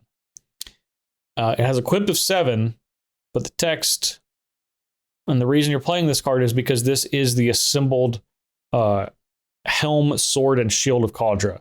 It is indestructible. It gives the equipped creature, so start would be the germ, +5/+5, and has first strike, trample, indestructible, haste, and whenever this creature deals combat damage to a creature, exile that creature. So, would you ever equip for 7? So, if you were putting this into play off Stoneforge Mystic or another cheating it into play, pretty solid. Otherwise, this is very, very tough for me to want to put into a section of my cube when I know there's only one Stoneforge Mystic in my cube. It's also a tough sell there because Batterskull costs an amount of mana that you'll get to, right? Yeah. Like, if you're an aggressive Stoneforge Mystic deck and they kill your Stoneforge Mystic or maybe killing your other creatures, you can cast a Batterskull eventually. It might be too late, but you can do it. Yeah. And you can equip Batterskull it's also for 5 to equip to something else. Yeah. Cauldra is a lot tougher to get up to. I think that there's certain frameworks where you can justify this. I think it probably has some more to do with liking mana rocks and maybe not having all of the best payoffs than it would necessarily have to do with Stoneforge Mystic. This card is like fine. I think that it's more of a nostalgic thing. The callback, if you're also a fan of Phyrexia, I think that's the reason you would justify getting into this card. I want to know why it doesn't have Infect. I'm glad that it doesn't. Isn't that what the complete, isn't that what that's supposed to mean? No, not exactly. It's just that just means you've gone through Phyresis, which is the act of becoming a Phyrexian. I'm glad that you are more up on the lore than I am, and you could shine, so you could illuminate my ignorance some. Like, some things do, some things don't. I mean, like, historically, things don't, right? Like, it's a man. This is a hell of an aside, but so there's multiple ways to become a Phyrexian. Generally, the things that have interacted with the glistening oil, which is another way to go through the Phyresis process, often would be the thing that would grant something, much like the glistening oil card would grant something infect in world anyway. But there are other ways to do that don't end up with something having infect or the like. So. Well, that's the short answer. However you felt about that aside on Phyresis, that's about how I feel about this card. I'm not that excited about it. Yeah, that's fair. That's about how I feel too. Our next card is Liquimetal Torque. This card, I actually think that this maybe could get the nod for a classic. It gets a little bit crowded in that space. That's probably why it's more custom. But it's a 2-mana artifact. It taps for 1 colorless mana. And you can also tap it, target non-land permanent, becomes an artifact in addition to its other types till end of turn. So just the mana rock thing, these cards are very powerful. Signets are very powerful, and you often play off-color signets. It is ideal to have an on-color signet. That is, of course, true. But the B tier, the mana rocks below signets, they still see play at a pretty high clip when they show up. And then this other ability to make a non-land permanent an artifact, that comes into play if your cube is up to a lot of artifact things, and then generally by its nature will be up to a lot of destroy target artifact things, or maybe a Dak Baden style effect. So you are asking for kind of specific things. Once you get there, though, like if your cube has Ancient Grudge, this is a nice card to combine with that. If your deck just has like 4+ mana spells and some stuff that destroys artifacts, and you expect your opponent to have some targets, but having this to also make it so you can just kind of destroy any non-land permanent you want, I can see this card performing very well on a lot of high-powered cubes. Yeah, that's true. I agree. The higher power the cube is, the more likely it is for this to be an easier inclusion. It isn't uncommon, so it has a lot of chances to be in lower powered cubes where I don't feel like those are often the case. For what you're talking about. There's not as much artifact destruction going around because there's not as many artifacts going around there as there would be in a higher powered cube. So right, yeah, the rarity doesn't seem to matter too much on this one. Yeah, it's kind of, it's like inversed almost. Yeah, I think to me that's what makes this, I feel like this fits cleanly into custom, but I think that this will make a lot of cubes. It's also, honestly, this is more interesting to me than most of the other 2-mana rocks. Yeah. Like there's actually kind of a game going on here. Yeah. Oh, it's going to feel pretty bad if you cast this on 2 and then cast Deck Faden on 3, turn something into an artifact, and then just snatch it. Yeah, as opposed to the usual play pattern where you cast Deck Faden on turn 3 and everybody feels great about it. Yeah, but now it's like it is so much worse now. Yes, it is. That is much worse, and that's the thing. It's like it already felt really bad to have Dax steal one of your things, and now it's just. We're talking like this is like levels of concession. Oh yeah, and if it just like steals your only creature you have going on, bad news. Yeah. Anyway, okay. What do we have next up? Nettle Cyst. This is another living weapon card, and this is I guess a moment for me to say, anytime a card has living weapon, there's 3 of them in this set. It's a card you should look at. That doesn't necessarily mean that they're all going to make it. And in fact, I really don't think that any of these are like ubiquitously good enough to make, but that is a keyword on a card that requires your attention, to say the least. So Nettle Cyst, 3 generic mana artifact equipment, has living weapon as mentioned. Equipped creature gets +1/+1 for each artifact and or enchantment you control, and it has equipped to 2. So it's going to come into play in isolation on an empty board and have +1/+1 because Nettle Cyst is itself an artifact. Now, there's a lot of different, we've talked about like having like artifact sections like in your cube. This is this is very similar to a cranial plating, but it comes with a creature attached to it. And now that we have these artifact lands, I think this card becomes a lot cooler than it was. And it also says enchantments. So if you're trying to do the enchantment thing that we had talked about, this is actually a good card to include there too, because it's also colorless. Yeah, this card is, for cube purposes, I think generally it's a really gassed up cranial plating and constructed that can swing in either direction. In cube, though, this is just a really awesome upgrade for artifact beatdown decks. Yeah, super solid card. It is getting added to the cube is going to be a little bit more narrow, but the cubes that it will make it into, it will probably be a solid performer. Yeah. Yep. Exactly. High-powered custom.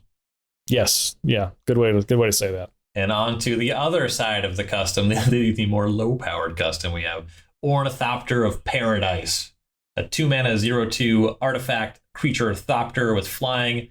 It has tap, add 1 mana of any color. So we stapled an Ornithopter to, it doesn't get any power. Like, these are the stats of an Ornithopter, 0/2 flying. It has the ability of a Birds of Paradise or a Utopia tree. Yeah. So, I think this is in a pauper cube. It's all commons is a slam dunk. I think this is easy inclusion because it's a great mana ramping creature. Fixes your colors, goes into any. If you're like, oh, I need some mana fixing. Well, this is. We were talking about how good signets were. This is pretty close. The second it's easier point to of kill because it's a creature, but yeah. The second point of toughness is also generally a pretty big deal for pauper. Yeah, very much so. Yeah, this is a very, very cool card. I expect this to make it into a ton of cubes. It's also a card that I think people seem to really like. Ornithopter and Birds of Paradise, obviously 2 popular cards. So yeah, I expect this to make it into every single pauper cube and a lot of probably peasant cubes too. Next up, we have Scion of Draco. This is an artifact creature dragon for 12 generic mana. It is a 4/4.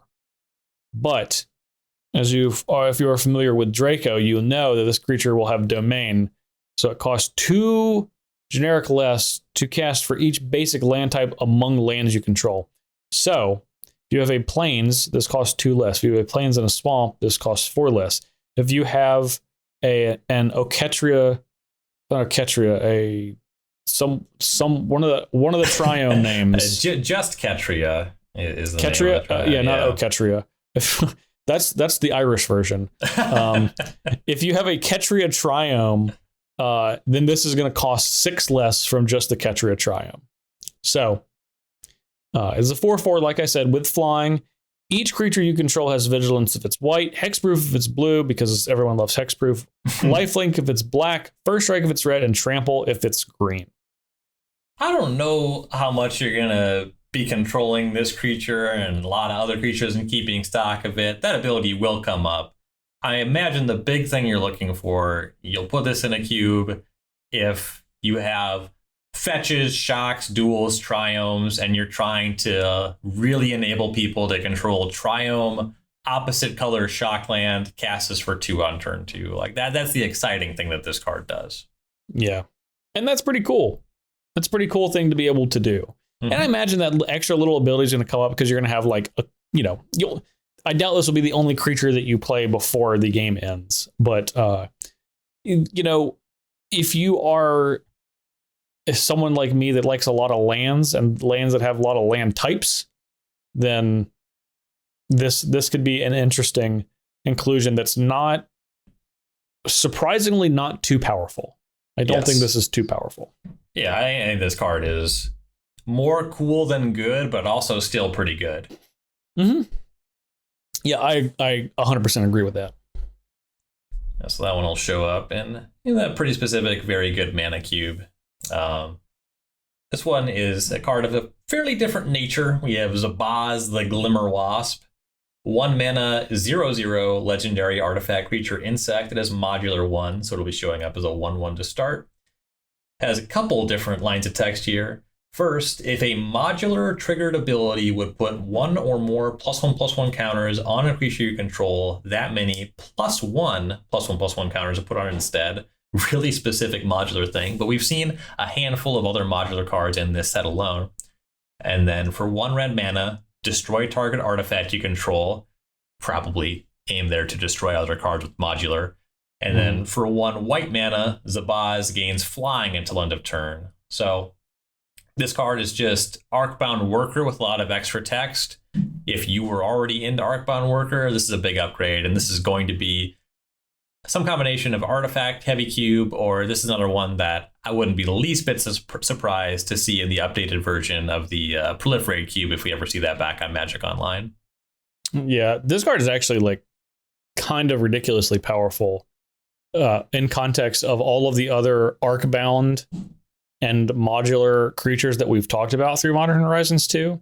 Mm-hmm. This is certainly the big payoff card that really gasses that deck up to a more competitive archetype in a cube. I think it's the kind of card where if you are newer and you've seen some 1 mana 1/1s and they've been foiled by creatures with 2 toughness and any power, you might think, okay, well, I don't know, you probably got to work kind of hard. And it is true that you need a pretty specific framework, but the modular creatures get out of hand. The good modular decks ruined standard for a time. Now, Arcbound Ravager is a pretty specific thing, but the modular mechanic does really powerful things, and it does still show up meaningfully in Modern today. I'm very thankful that the destroy target artifact you control ability is red. That they actually made that into a color, so it actually pushes you into having to use colored mana. Yeah, also just using mana, using colored mana, and it just being destroy, not sacrifice for value. Yeah. It's this is a very cleverly designed card. I really appreciate the maneuvering that they put to make this card good without being oppressive. but also still being pretty powerful. And it is so hard as I've through being at work. There are a number of younger people that work with me that I was talking to John Suarez about this card, and we were like, "Oh my gosh, this card's so awesome!" And someone was like, "I don't understand why this card is good." And it was even difficult for us to explain, like in the context of a game, like how modular works and being able to move counters around. And like they were like, "Shouldn't this destroy artifacts you don't control?" And we're like, "Well, no, that's not really the point of the card."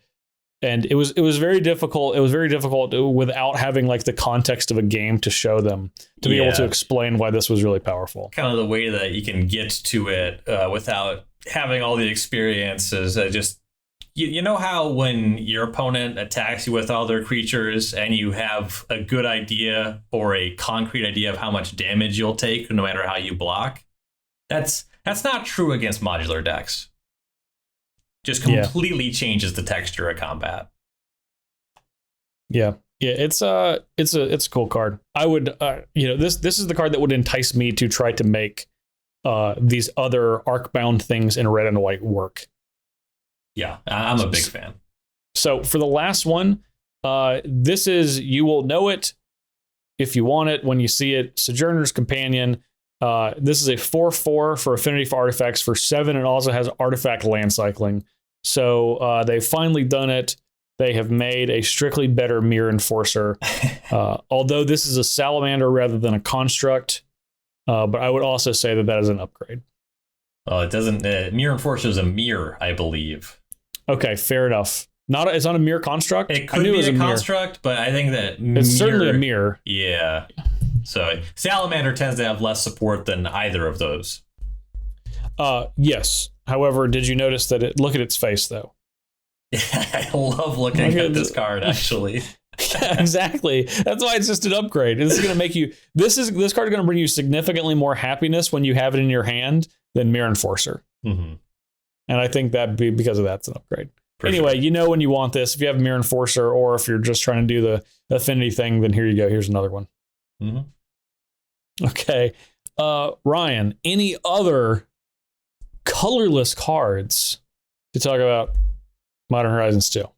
There's like one, but we're going to get back to it as a consequence of talking about one of these gold cards. So okay, we'll shelve that for now. Okay. In that case, we're going to take a quick break and come back and talk about the multicolored cards of Modern Horizons 2.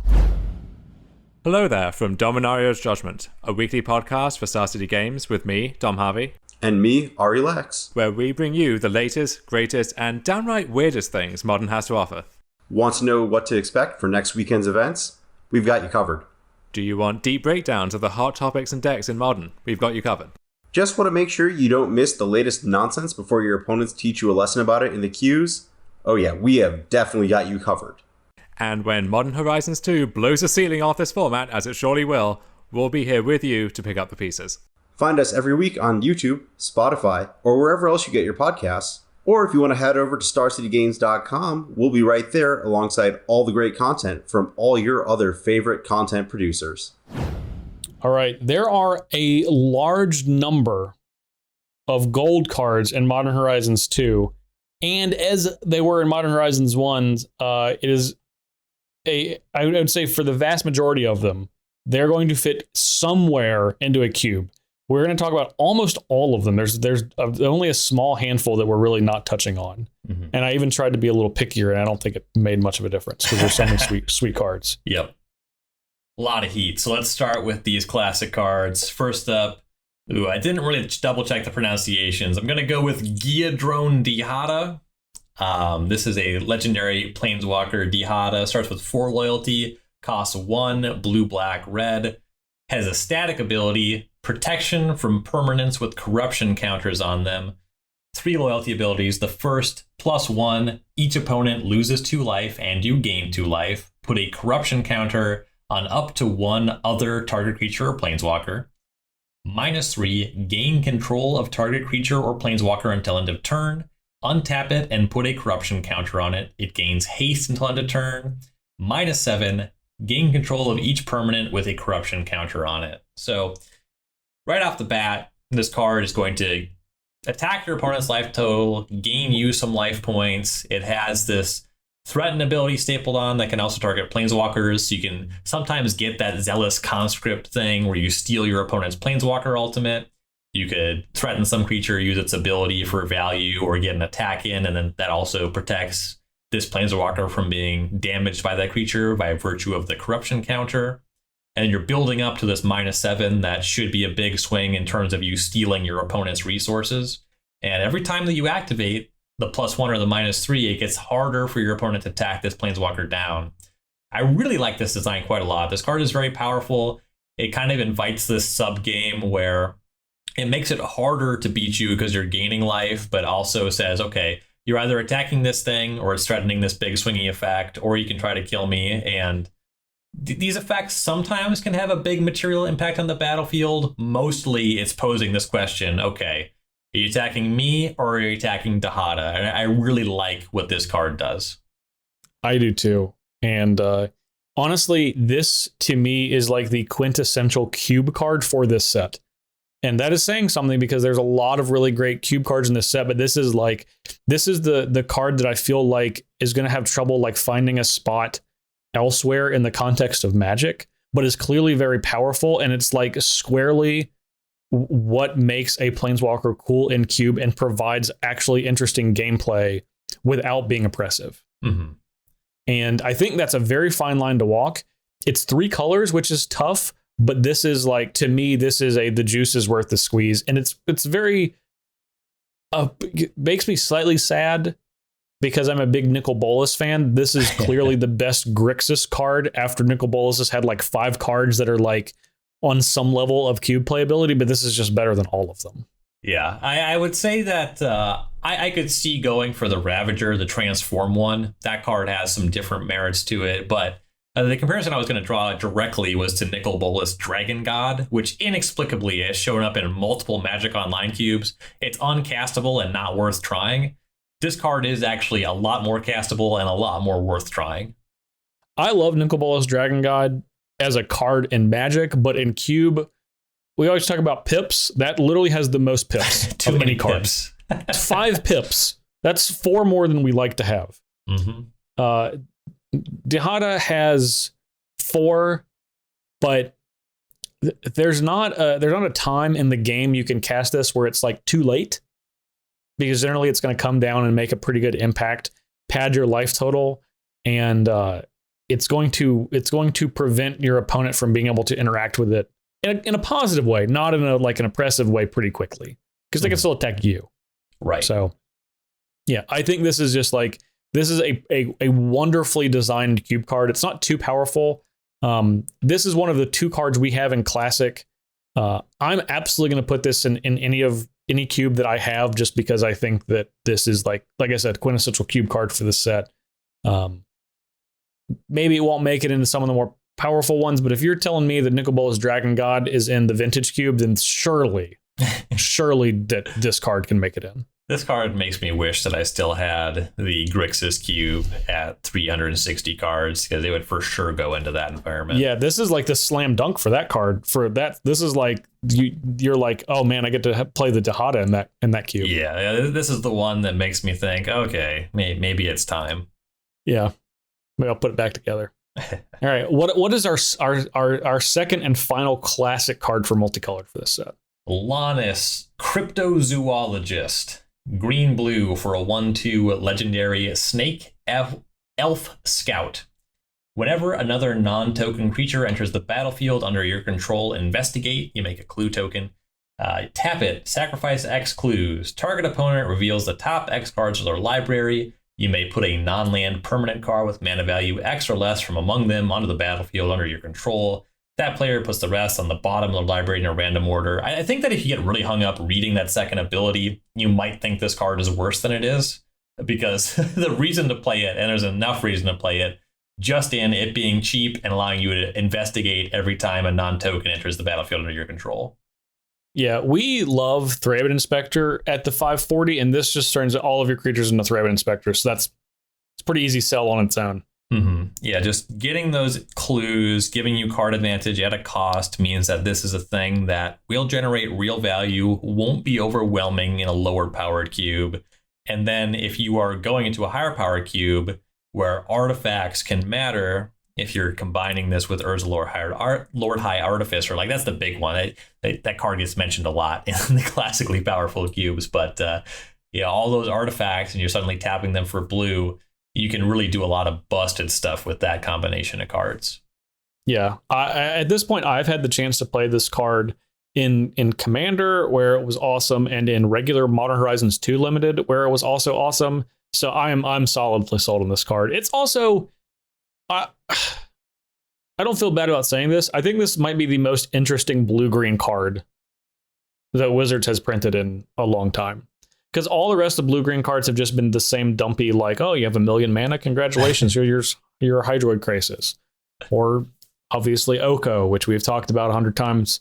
And this is kind of like a return to form. Like, I really liked blue-green in Cube when it was like centered around like Edric, Spymaster of Trest. And this Lannis feels more appropriate to that, where you're just like wanting to play a bunch of creatures and then generate value that way. Yeah, Edric's really fallen off a lot because your blue-green deck doesn't care about combo too much. As decks get more focused around the most powerful things the colors are doing, that card's fallen out of favor. It's a card that I also really like, and it captures some of what's going on there. You are getting card advantage. It's reliant on having creatures in your deck, but it's doing it in a way that's powerful enough for today's Magic without being completely disinteresting, beat you over the head with my Oko and my Uro garbage.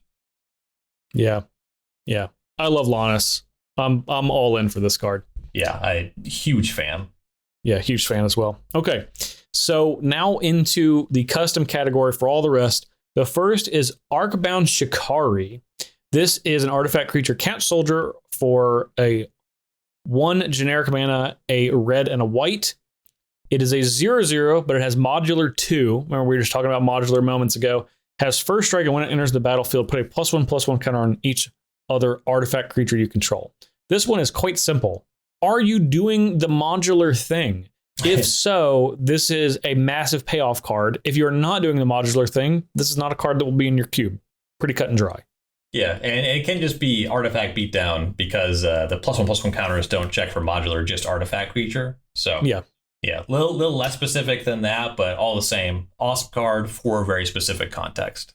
I would just say if you are, well, the thing is, though, you probably should be doing the modular thing if you are doing the artifact beatdown thing. Well, yeah, but if you're just doing the artifact beatdown thing, you're not going to add a red-white card that helps that, right? I don't know. You might. After this set? Well, sure, but what I'm saying is it's going to be difficult for me to say I'm doing the artifact beatdown thing. I'm only adding Arcbound Shikari, and I'm not adding the other red and white modular cards. Sure. Like, I think those things kind of work alongside each other now with this set. I totally agree. I think now that you have this set, it's a lot easier to do that and way more interesting. Like, that's something that I will probably be exploring in my cube along those two colors, because I think red and white has been boring for 25 years. But that's neither here nor there. Yeah, this card does seem really powerful for those style of decks, so I'm in on this one. Awesome. All right, next we have Arcus Acolyte, green and a white for a 2/2 human cleric archer with reach and lifelink. Outlast for a green or a white. The way that ability works, you pay that cost, a green or a white, and tap the creature to put a +1/+1 counter on it at sorcery speed.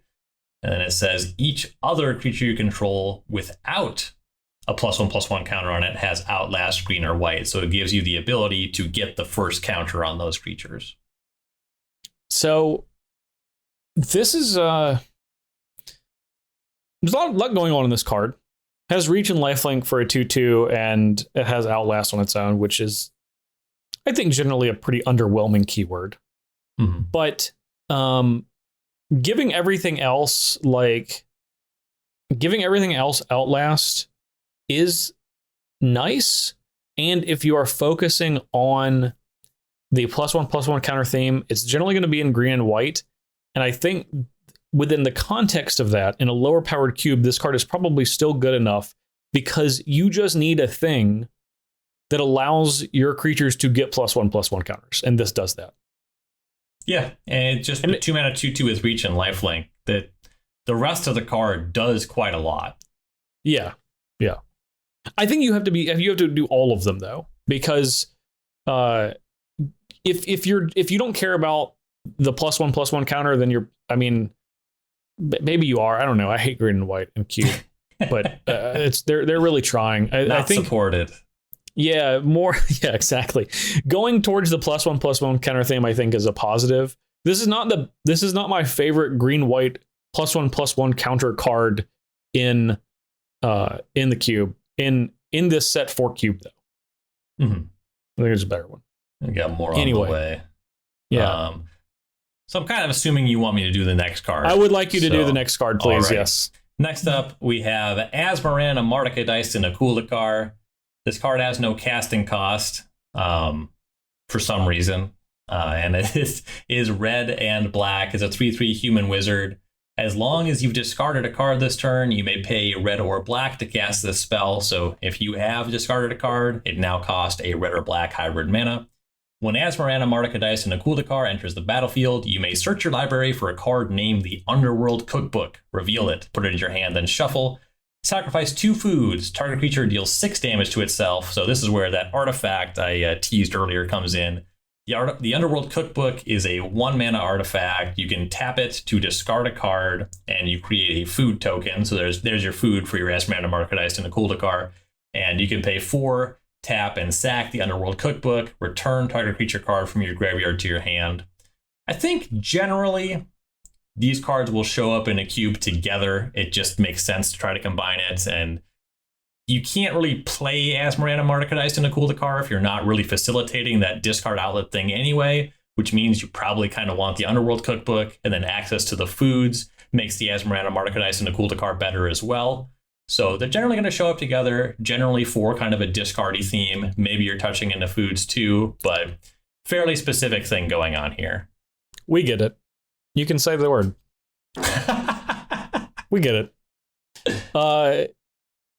Obviously, this is going in your spooky cube. It says discard on it. It's pretty powerful. Red black's kind of crowded. I have not officially committed to that. Gold slots are precious, Justin. Is this gold though? Like, this isn't gold, right? This is black or red. That is a fair point. I do kind of have the problem with that food ability. It's like not going to easily come up often. So this is like a 3/3. But if I put it in the cube, then I get to say Azmoran, a Martica Dice, and a Kulikar more often. Which we've proven now on the 5th go that you like that. But if I don't put it in the cube, people can say, hey, does this cube has Azmoran, a Martica Dice, and a Kulikar in it? Yep. So there's a lot to consider. A real Splinter Twin situation between Ryan and pronouncing this name. I mean, I think that I have no interest in ever trying to pronounce the name. So by virtue of that, I simply won't put it in a cube. And I know that sounds petty, but look, you got to draw the line somewhere. On top of that, I think you would need to have the Underworld Cookbook, and I don't like having to link those up unless it's in a very small cube. So it had to be a very specific cube, a specific like 360 card lower to medium powered cube is where this would fit if I was feeling froggy. I think this is another one that maybe can put away with our Academy manufacturer, and there'll come a day where we can build Game Objects Tribal Cube. Yeah, there you go. That's probably the way. Okay. All right. Next card, Breathless Knight. This is a creature Spirit Knight for 1 white and black. It is a 2/2 with flying and lifelink. Whenever Breathless Knight or another creature enters the battlefield under your control, if that creature entered from a graveyard or was cast from a graveyard, put a +1/+1 counter on Breathless Knight. I mean, this is a Windrake with lifelink. That's pretty solid on its own. I imagine that second part's not going to come up very often, but like in a Pauper cube, I mean, a 2/2 flyer with lifelink for 3 is probably good enough. Yeah, life gain comes up in a pretty big way in those environments. So you do want to pay mind anytime you can get it for cheap. Yeah. Yeah, and this is life gain and evasion. And if you ever get to trigger that other thing and this becomes a 3/3, then you are really in business. I mean, it doesn't even have to, but like if that ever comes up, a 3/3 flyer with lifelink is significantly bigger than a 2/2 flyer with lifelink, despite only being one bigger, right? In reality. Yeah, 2 more points on the swing, as it were. Yeah, it's a big deal. All right, next up we have Captured by Legax. This is a crowd pleaser right here. Yeah. For 1 green white, it's an aura. Enchanted creature can't attack or block. When captured by Legax, enters the battlefield, support 2. So put a +1/+1 counter on each of up to 2 target creatures. So a little pacifism with upside. That's pretty nice for a pauper environment. Yeah, I actually think this is pretty big upside. I actually think this card's kind of a beating. Like if you're supporting +1/+1 counters, this is a bonus, but you don't even have to be supporting that. Mm-hmm. The fact that you're pacifism. Oh my dear God, pacifying. Thank you. If you're pacifying something, and then also doing like a mini anthem on your creatures in the same turn, that is like a gigantic swing. Yeah, especially for Pauper that cares so much about like board control. This card's a beating. It does 2 things that the green-white deck really wants to do. You subdue an opposing threat, and then you pump your own creatures, and you're not doing it in a way that opens yourself up. Like no. I tried auras, on and off, different permutations. Really tough to make them interesting. Really tough to get excited about an aura, but just having the pacifism that also pumps your squad, that's a really good thing for those decks. And a lot of things in Pauper Cube care about auras and cheap enchantments, and this is I think all of them, if they care about enchantments, they all need to be like 3 or less. And a lot of things care about auras or can grab auras out of your deck. And this is, to me, one of the most powerful ones. It is in 2 colors, but I think that the payoff is worth it. I think this is like an absolute slam dunk, like all-star for Pauper Cubes. Like I think this is going to be a staple indefinitely for those cubes. Go track it down with your Totem Guide Heartbeast. Yeah. Or Heliod's Pilgrim. Mm-hmm. Those are like, that's card advantage for white, and the payoff for this card is monumental. So definitely. Huge fan. Okay, next we have a very interesting card. This is Dakin Shadowslayer. This is a Planeswalker for a white, blue, black with 0 loyalty. However, it enters the battlefield with a number of loyalty counters on deck and equal to the number of lands you control. So this can be, quite large depending on how late in the game you cast Dakin. +1, Surveil 2. So look at the top 2 cards of your library. You can choose to put any number of them into your discard pile. -3, exile target creature. And then -6, you may put an artifact card from your hand or graveyard onto the battlefield. I am kind of split on this card. I don't, like we were talking, we talked about Gaedron Dihada at the top of this segment. That is like a quintessential cube card. It's a 3-color Planeswalker. This is 2.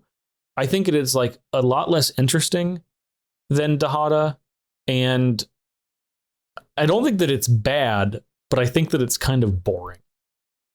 Okay, that's like a reasonable thing to say. I think that it does get kind of interesting if you're really leaning in. So this is where I land on this card. I think that this card on rate in terms of power, assuming it were generally castable, I think that you generally ignore the -6, and you could say that this is a classically powerful card, and the -6 comes up sometimes. You don't have to cater to that. Like there are just some classically powerful artifacts. Where it becomes problematic is Esper, like 3-color slots, they're not plentiful. You don't see too many 3-color things. And then just in general, in high-powered cubes, I would rather play an Azorius deck or a Dimir deck than Esper. I hope I never play Orzhov in a high-powered cube, but I would rather play Azorius or Dimir than Esper. So finding a slot for this is really tough.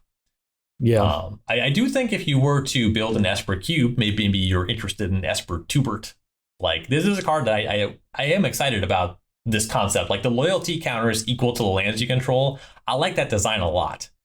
And the abilities are pretty powerful. I think they're cost pretty appropriately. The -3 to exile. So this could just be a 3 mana destroy target, like a dark banishing kind of effect. That's kind of rad. Surveil 2 is not drawing a card, so it's not like super overpowered, but the extra loyalty counters help it scale pretty well. I like the design a lot. It's just tough to make it fit anywhere. Yeah. I mean, like, I think a pretty common scenario is cast this on turn 6 when you have 6 lands, put 6 loyalty counters on it, exile a creature, still have 3 mana up for another removal spell or a counter spell or some sort of interaction. And then you can untap. You can either remove another creature or surveil 2 and then set it up for the next turn and keep your planeswalker around. And I think those play patterns are going to be pretty common, and that's quite powerful. I mean, being able to exile, no restrictions, just exile target creature straight up, 2 over 2 turns, which I think is pretty realistic. This card is at its worst on turn 3, but it's going to be pretty rare you're going to cast it on turn 3 anyway. So yeah, I do think that it's good, but it's meh. It's not a draw to just introduce an Esper card to your cube. No, and this is a card, if you find yourself ending up in those 3 colors and able to cast this, you will happily take it. You'll probably seek this card out, but if you don't, then you won't. This is not worth splashing for. You're like, oh, get this deck and I'll make sure I can splash for the black portion in my Azorius deck. That's I don't think that's generally going to happen. So right, it's kind of in a weird slot. I imagine this will go in some cubes, and then when I have it and I'm able to play with it, I'll probably be happy with it. And there's a lot to be said for that, because I imagine this card will play very well, but another one that is tough to really argue for its inclusion in some cases. Right. Right. Next up, we have Dray Keeper, 3 black-green for a 2/2 elf druid. When Dray Keeper enters the battlefield, create 2 1/1 green squirrel creature tokens for 3 and a black. Squirrels you control get +1/+0 and gain menace until end of turn. That is a decent amount of value just for a popper card. It's probably too inefficient to really fit, even if you're doing Squirrel Tribal. For 5 mana, there's a few more powerful Squirrel cards that you can find, but good clip of value for a popper cube anyway. Yep, yeah, that's pretty much where I feel like this would land. It's 3 creatures across 5 mana. And you can make the tokens quite inconvenient for your opponent to interact with in combat with the ability. So yeah, solid card. Nothing. It's not going to fit really anywhere else. But one to keep an eye on, especially if you have a larger pauper cube. Yep. Oh, next up we have Aethersworn Sphinx. This is an 4/4 for 7 white blue artifact creature Sphinx. However, it has affinity for artifacts, so it costs 1 less for each artifact you control. And has flying and cascade. Cascade's always a lot of fun. This is going to hit anything because it costs 9 mana, an astronomical 9 mana. You're never going to cast this for 9. No. But even still, I like things that you can really reduce down to nothing and get a cool effect. And Cascade is a pretty great effect if you can cast this for cheap. So if I'm in a peasant cube, because this is an uncommon that's focusing on the artifact thing, I would probably include this card because I think that this is going to create great moments, as most Cascade cards do. Mm-hmm. You could Cascade into the Salamander. Oh, you totally could. 2 4/4s for the low cost of how many artifacts you had. Yeah, I'm into it. So yeah, I'm in for that too. All right, next we have General Ferris Rakirik. Anyway, 1 red-white, 3/1, legendary creature, human soldier, hexproof from Multicolored, so you can target this with your Doomblaze and your Lightning Bolts and your Swords to Plowshares. Whenever you cast a multicolored spell, create a 4/4 red and white golem artifact creature token. So this is going to be for a cube that has a longer multicolor section than most.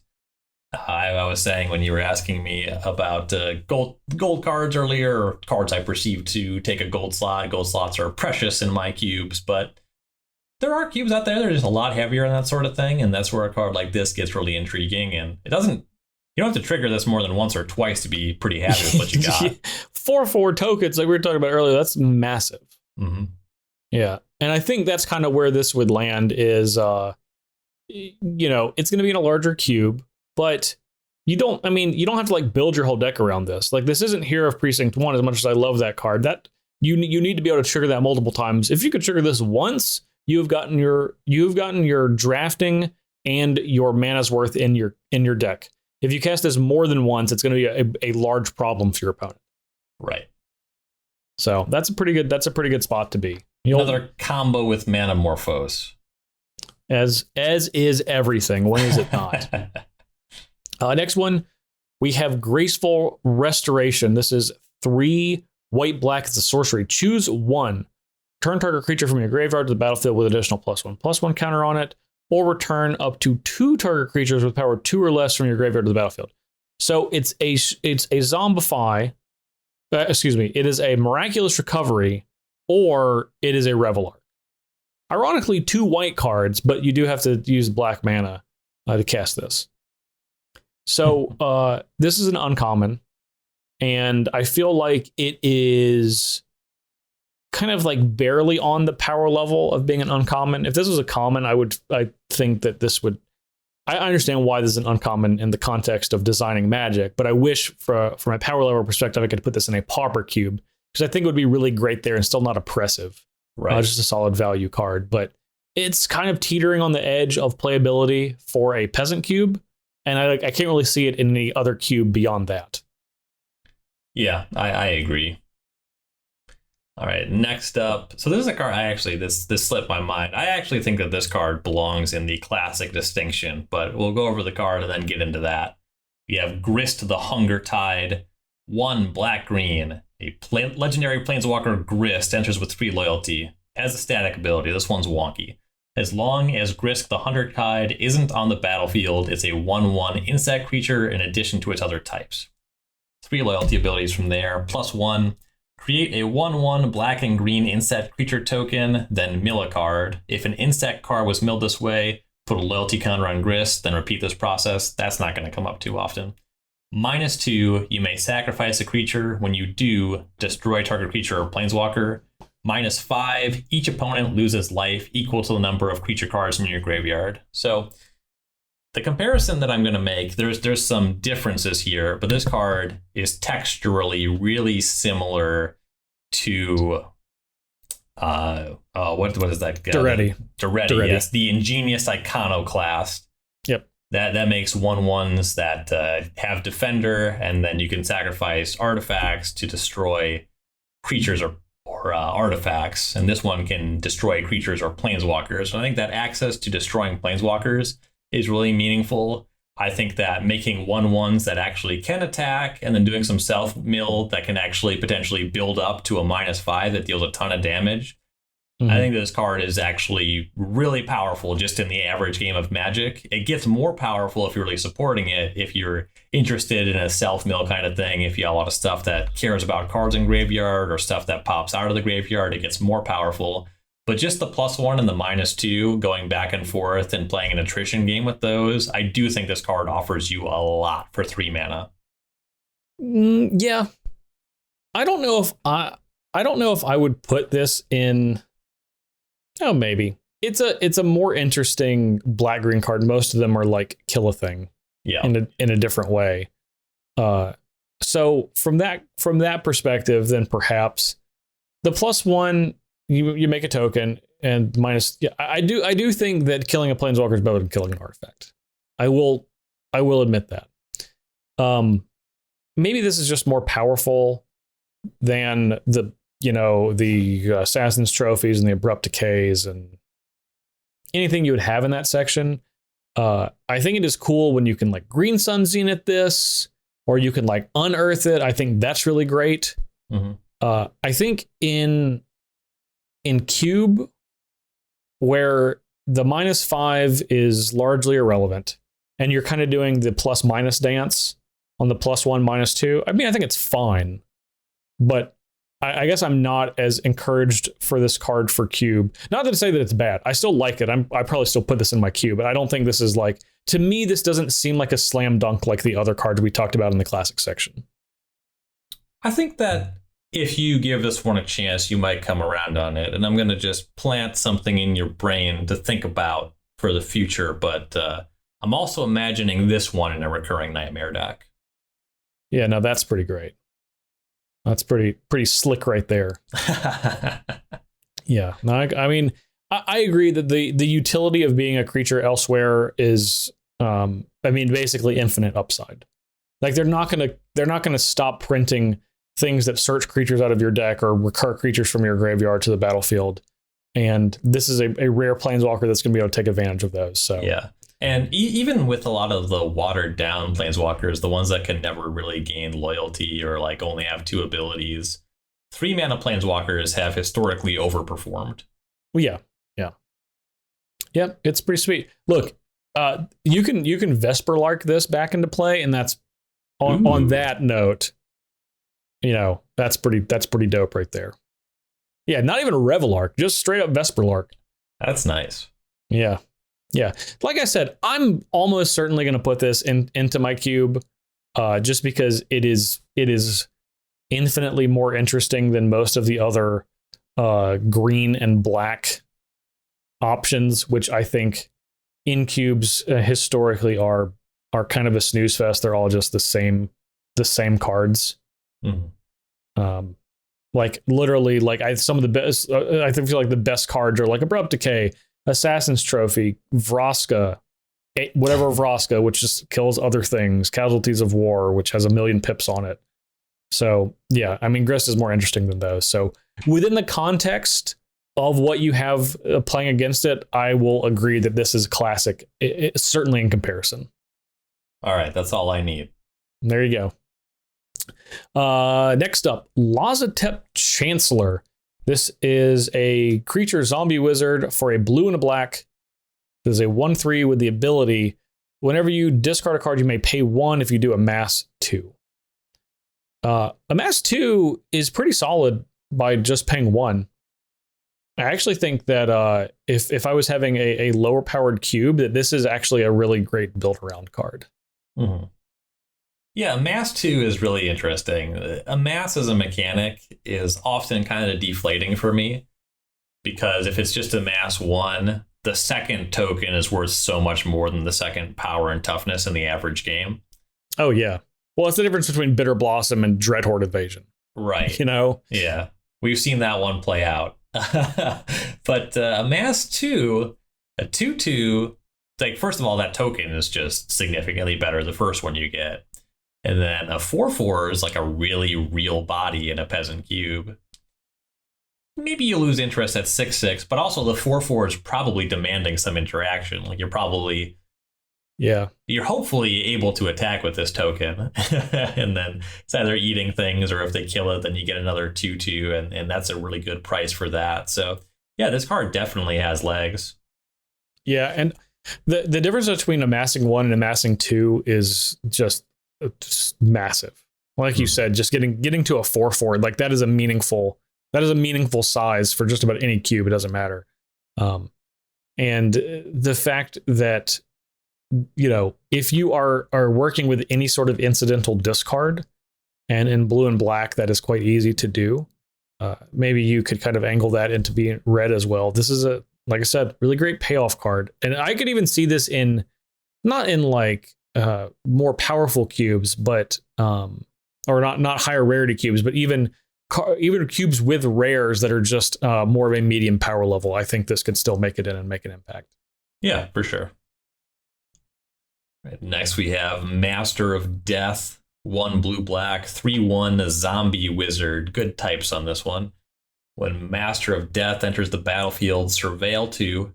At the beginning of your upkeep, if Master of Death is in your graveyard, you may pay 1 life. If you do, return it to your hand. So this is another nice card for the, quote, madness decks, where you have sort of another copy of Squee. Even if you're not immediately casting a spell, you don't have your specific madness cards. Just having more stuff that you can discard without, and then make up the card advantage later. And then this card's also just way more meaningful to cast than Squee is. Squee is just a 3 mana 1/1. This is a 3 mana 3/1 that surveils 2. Yeah.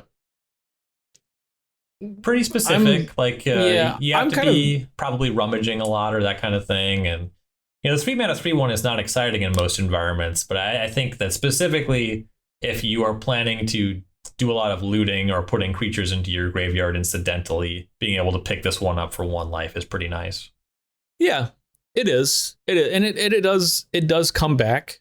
A 3/1, like being able to, I mean, really, even in the most average of cases, you're playing this on turn 3 and you can consistently trade with other 3 toughness creatures at the cost of 1 life, being able to pick it back up. That's pretty solid. But I don't know. I feel like I feel like this is another one that if you're not like specifically like set out to abuse it by dumping it into your graveyard from your hand and picking it back up for value, I'm kind of so-so on it. Maybe it plays better than that. Maybe the scenario I outlined initially, which is being able to consistently trade like every turn, but then you have to keep casting it.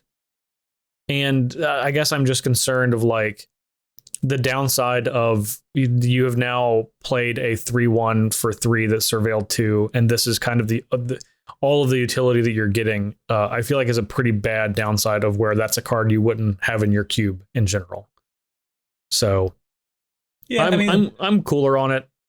The reason that I mentioned Squeeze, that Squeeze is actually a pretty exciting card in Spooky Cube, and this card does take a precious gold slot, but it's also a zombie, so there's a little more upside there. But just in general, I think if you are heavy on discarding for value, and not necessarily specifically looters, like discard outlets that always give you something back, if you have cards that discard for meaningful effect, but cards in hand are a little bit more precious, then this card starts to really punch above its weight class. Yeah, that's true. Yeah, so maybe with a little work. I guess I just wouldn't want to. I don't know if I would include this into like a cube that didn't have that portion going for it. Yeah, like that wasn't a factor. That's the custom label, right? Exactly. Yeah. Okay, so next up we have Moderation. This is an enchantment for 1 blue-white. You cannot cast more than 1 spell each turn. However, whenever you cast a spell, draw a card. So the best case scenario on this is you just draw the game out as long as you can. You're playing like a tap out control deck because you don't want to get into a situation where you're like 1 for 1ing because you're only able to cast 1 spell a turn. Mm-hmm. So I think I'm trying to envision like the type of cube that I would want to play this in. The cube would need to be like slower by nature, because a cube with any sort of speed, this card you're never going to be able to draw enough cards for the card draw to outweigh the restriction of not being able to cast more than 1 thing a turn. So it would either need to be lower powered or specifically slowed down for this to be an interesting card. I think it's tough to make it powerful in an interesting way. I think that's a real challenge for this card, because it seems like either you are destroying everything your opponent's doing or mitigating any threats and then just replacing your stuff, or you're just really falling behind. And I don't know. It would take some convincing that this card could lead to engaging play patterns for me. I think it's probably fun to play with when it's powerful, and then horrible to play with when it's weak, and generally never fun to play against. Yeah, I can agree with all of that. All right, next up is a card that I actually do think is very cool to play with. Priest of Fell Rites, white-black for a 2/2 human warlock. Tap, pay 3 life, sacrifice Priest of Fell Rites, return target creature card from your graveyard to the battlefield. The activate only as a sorcery. Then it has Unearth for 3 black-white. So you have your 2-mana 2/2. Its aim is to pay some life and reanimate something. Your opponent can interact by killing your 2/2, but if you get up to 5 mana, you can unearth it, which brings it back with haste, and you can get the reanimate that way. Yeah, I think this card is super sweet. The fact that you can, like, the 3 life is not irrelevant. 3 life, especially in the face of some sort of aggression, is meaningful. But the fact that you can do this twice out of 1 card makes this a really great card for me. This is somewhat similar in fashion to Unburial Rites, but unlike Unburial Rites, it is also a creature. So if you can do some recursion where you can keep recurring this, like if you Revel Arc this back or something like that, the 3 life does start to add up if you're doing this more than a couple of times, more than basically what the card is intending you to do, which is to sacrifice it the one time, and then when you get to an open 5 mana, to unearth it and then sacrifice it again. But it's the power is there if you can get around losing chunks of life at a time, because having this on a creature is generally better than having this on a non-creature, was what it comes down to. Right. Seems like a really natural fit for human tribal and sacrifice themes. If you're up to both, if you got as a Thread Necromancer, this one's for you. Yeah. Yep. Yeah. Great way to look at that.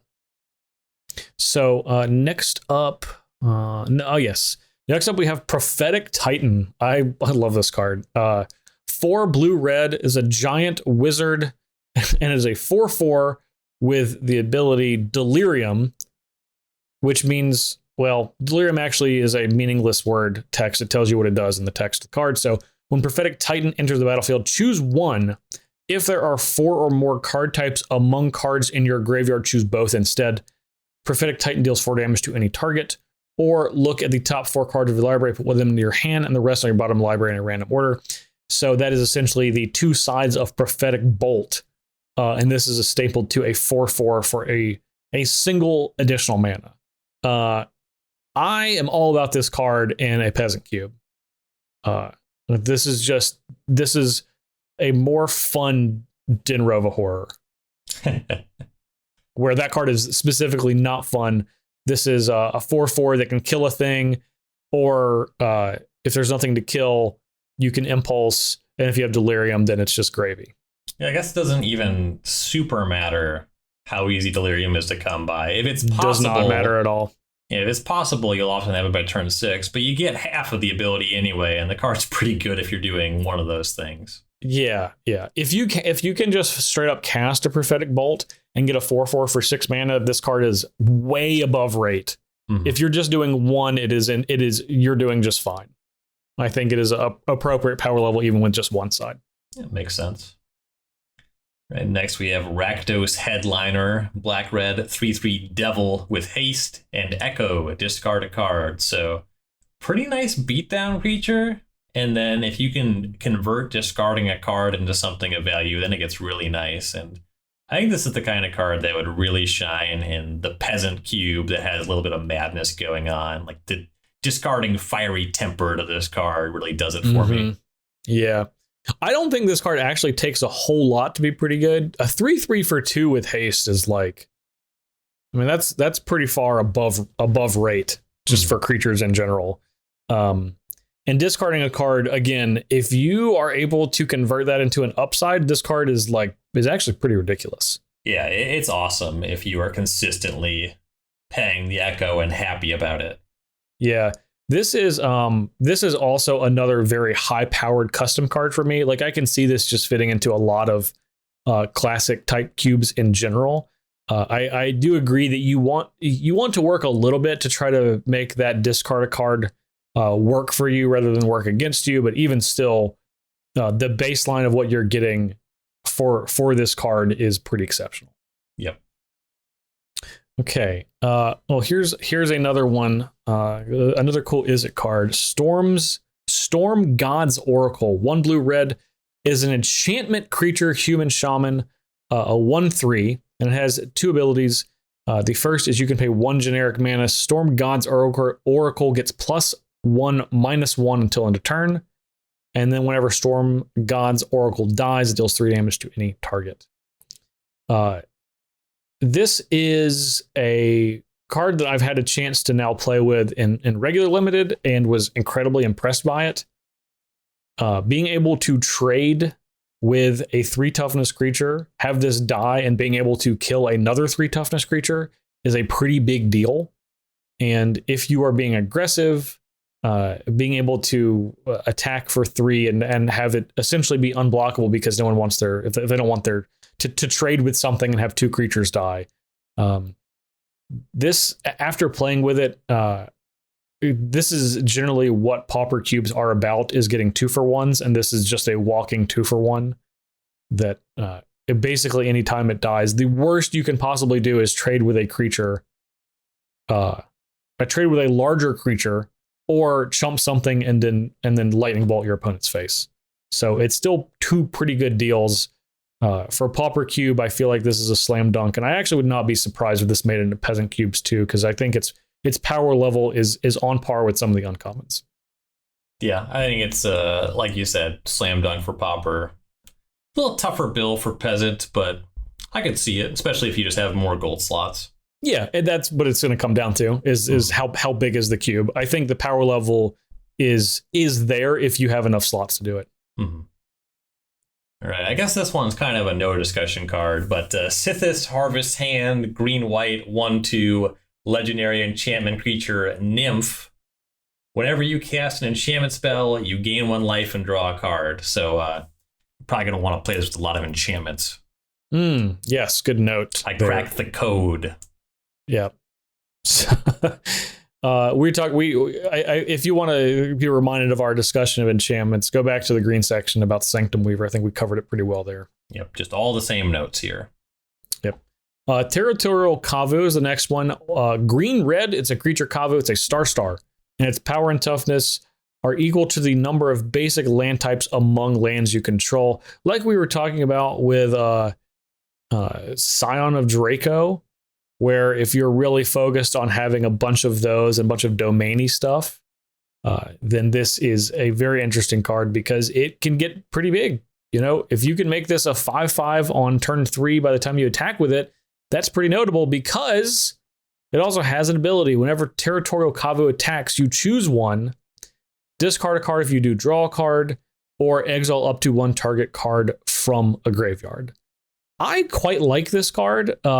And this, along with the Scion of Draco, it makes me want to go back and look at some of the other domain cards to see if that is something that I could do as a package in a cube.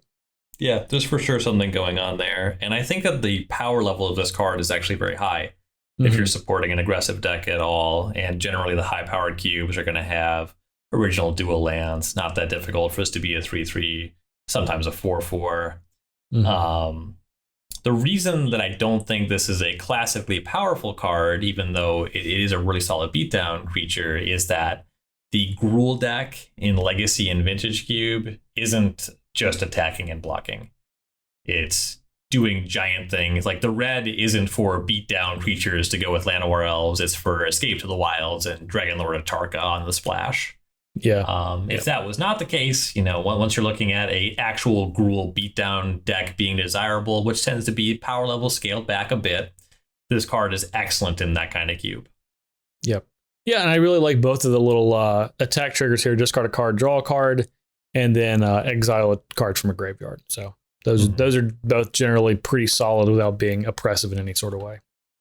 And finally, we come to Wave Sifter. 3 green, blue, 3/2 elemental with flying.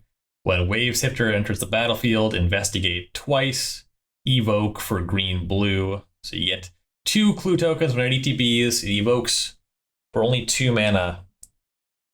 Green, blue, like gold cards are one of the toughest slots to fill in the Pauper Cube because so many of them are just garbage.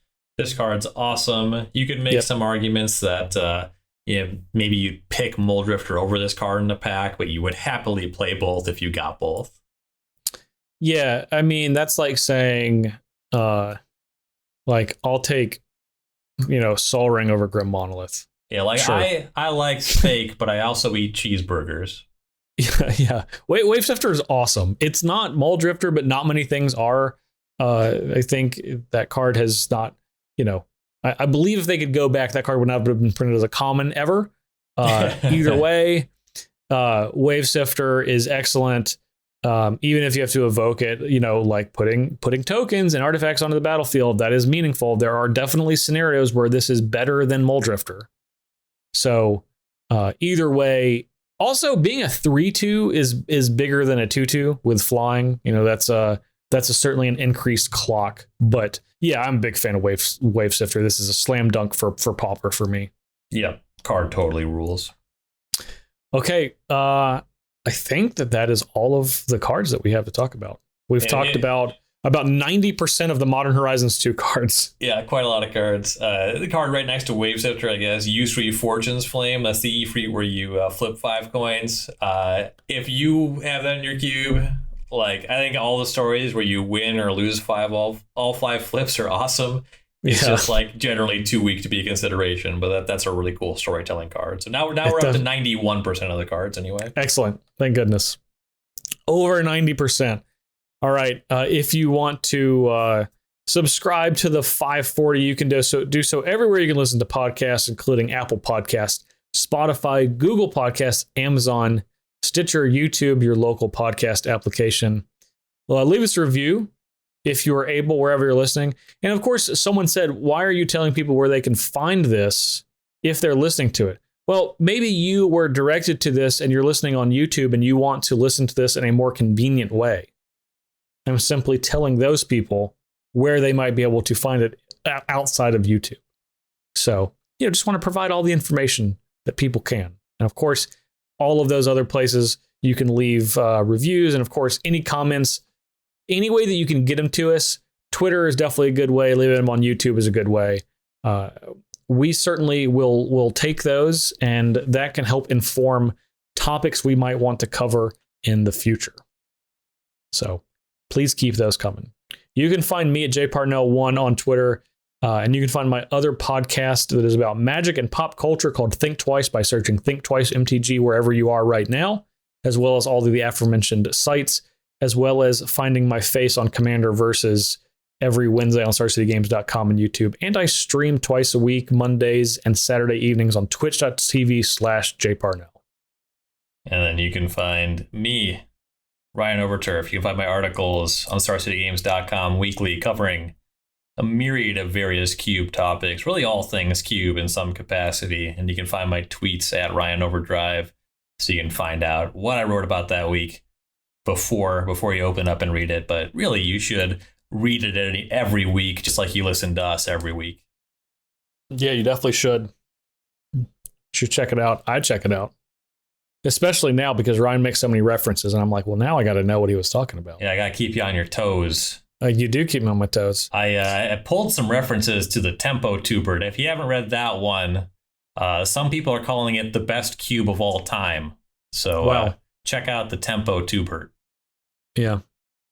Well, I know. I think my mom texted me. She was like, have you heard about the best cube of all time by this Ryan Overturf fellow? And I'm like, I've never heard of him. She's like, well, if you ever get a chance, tell him I'm a big fan. Which is really interesting because my mom is a 65-year-old woman, so you wouldn't think that she'd be interested. But that's how far this cube is going to the hands of retirees. Anyway, thanks for listening to the 540. That's our 8 hours on Modern Horizons 2. We'll be back next week with something that's not Modern Horizons 2, probably. So check that out then. Until then, we'll catch you next time.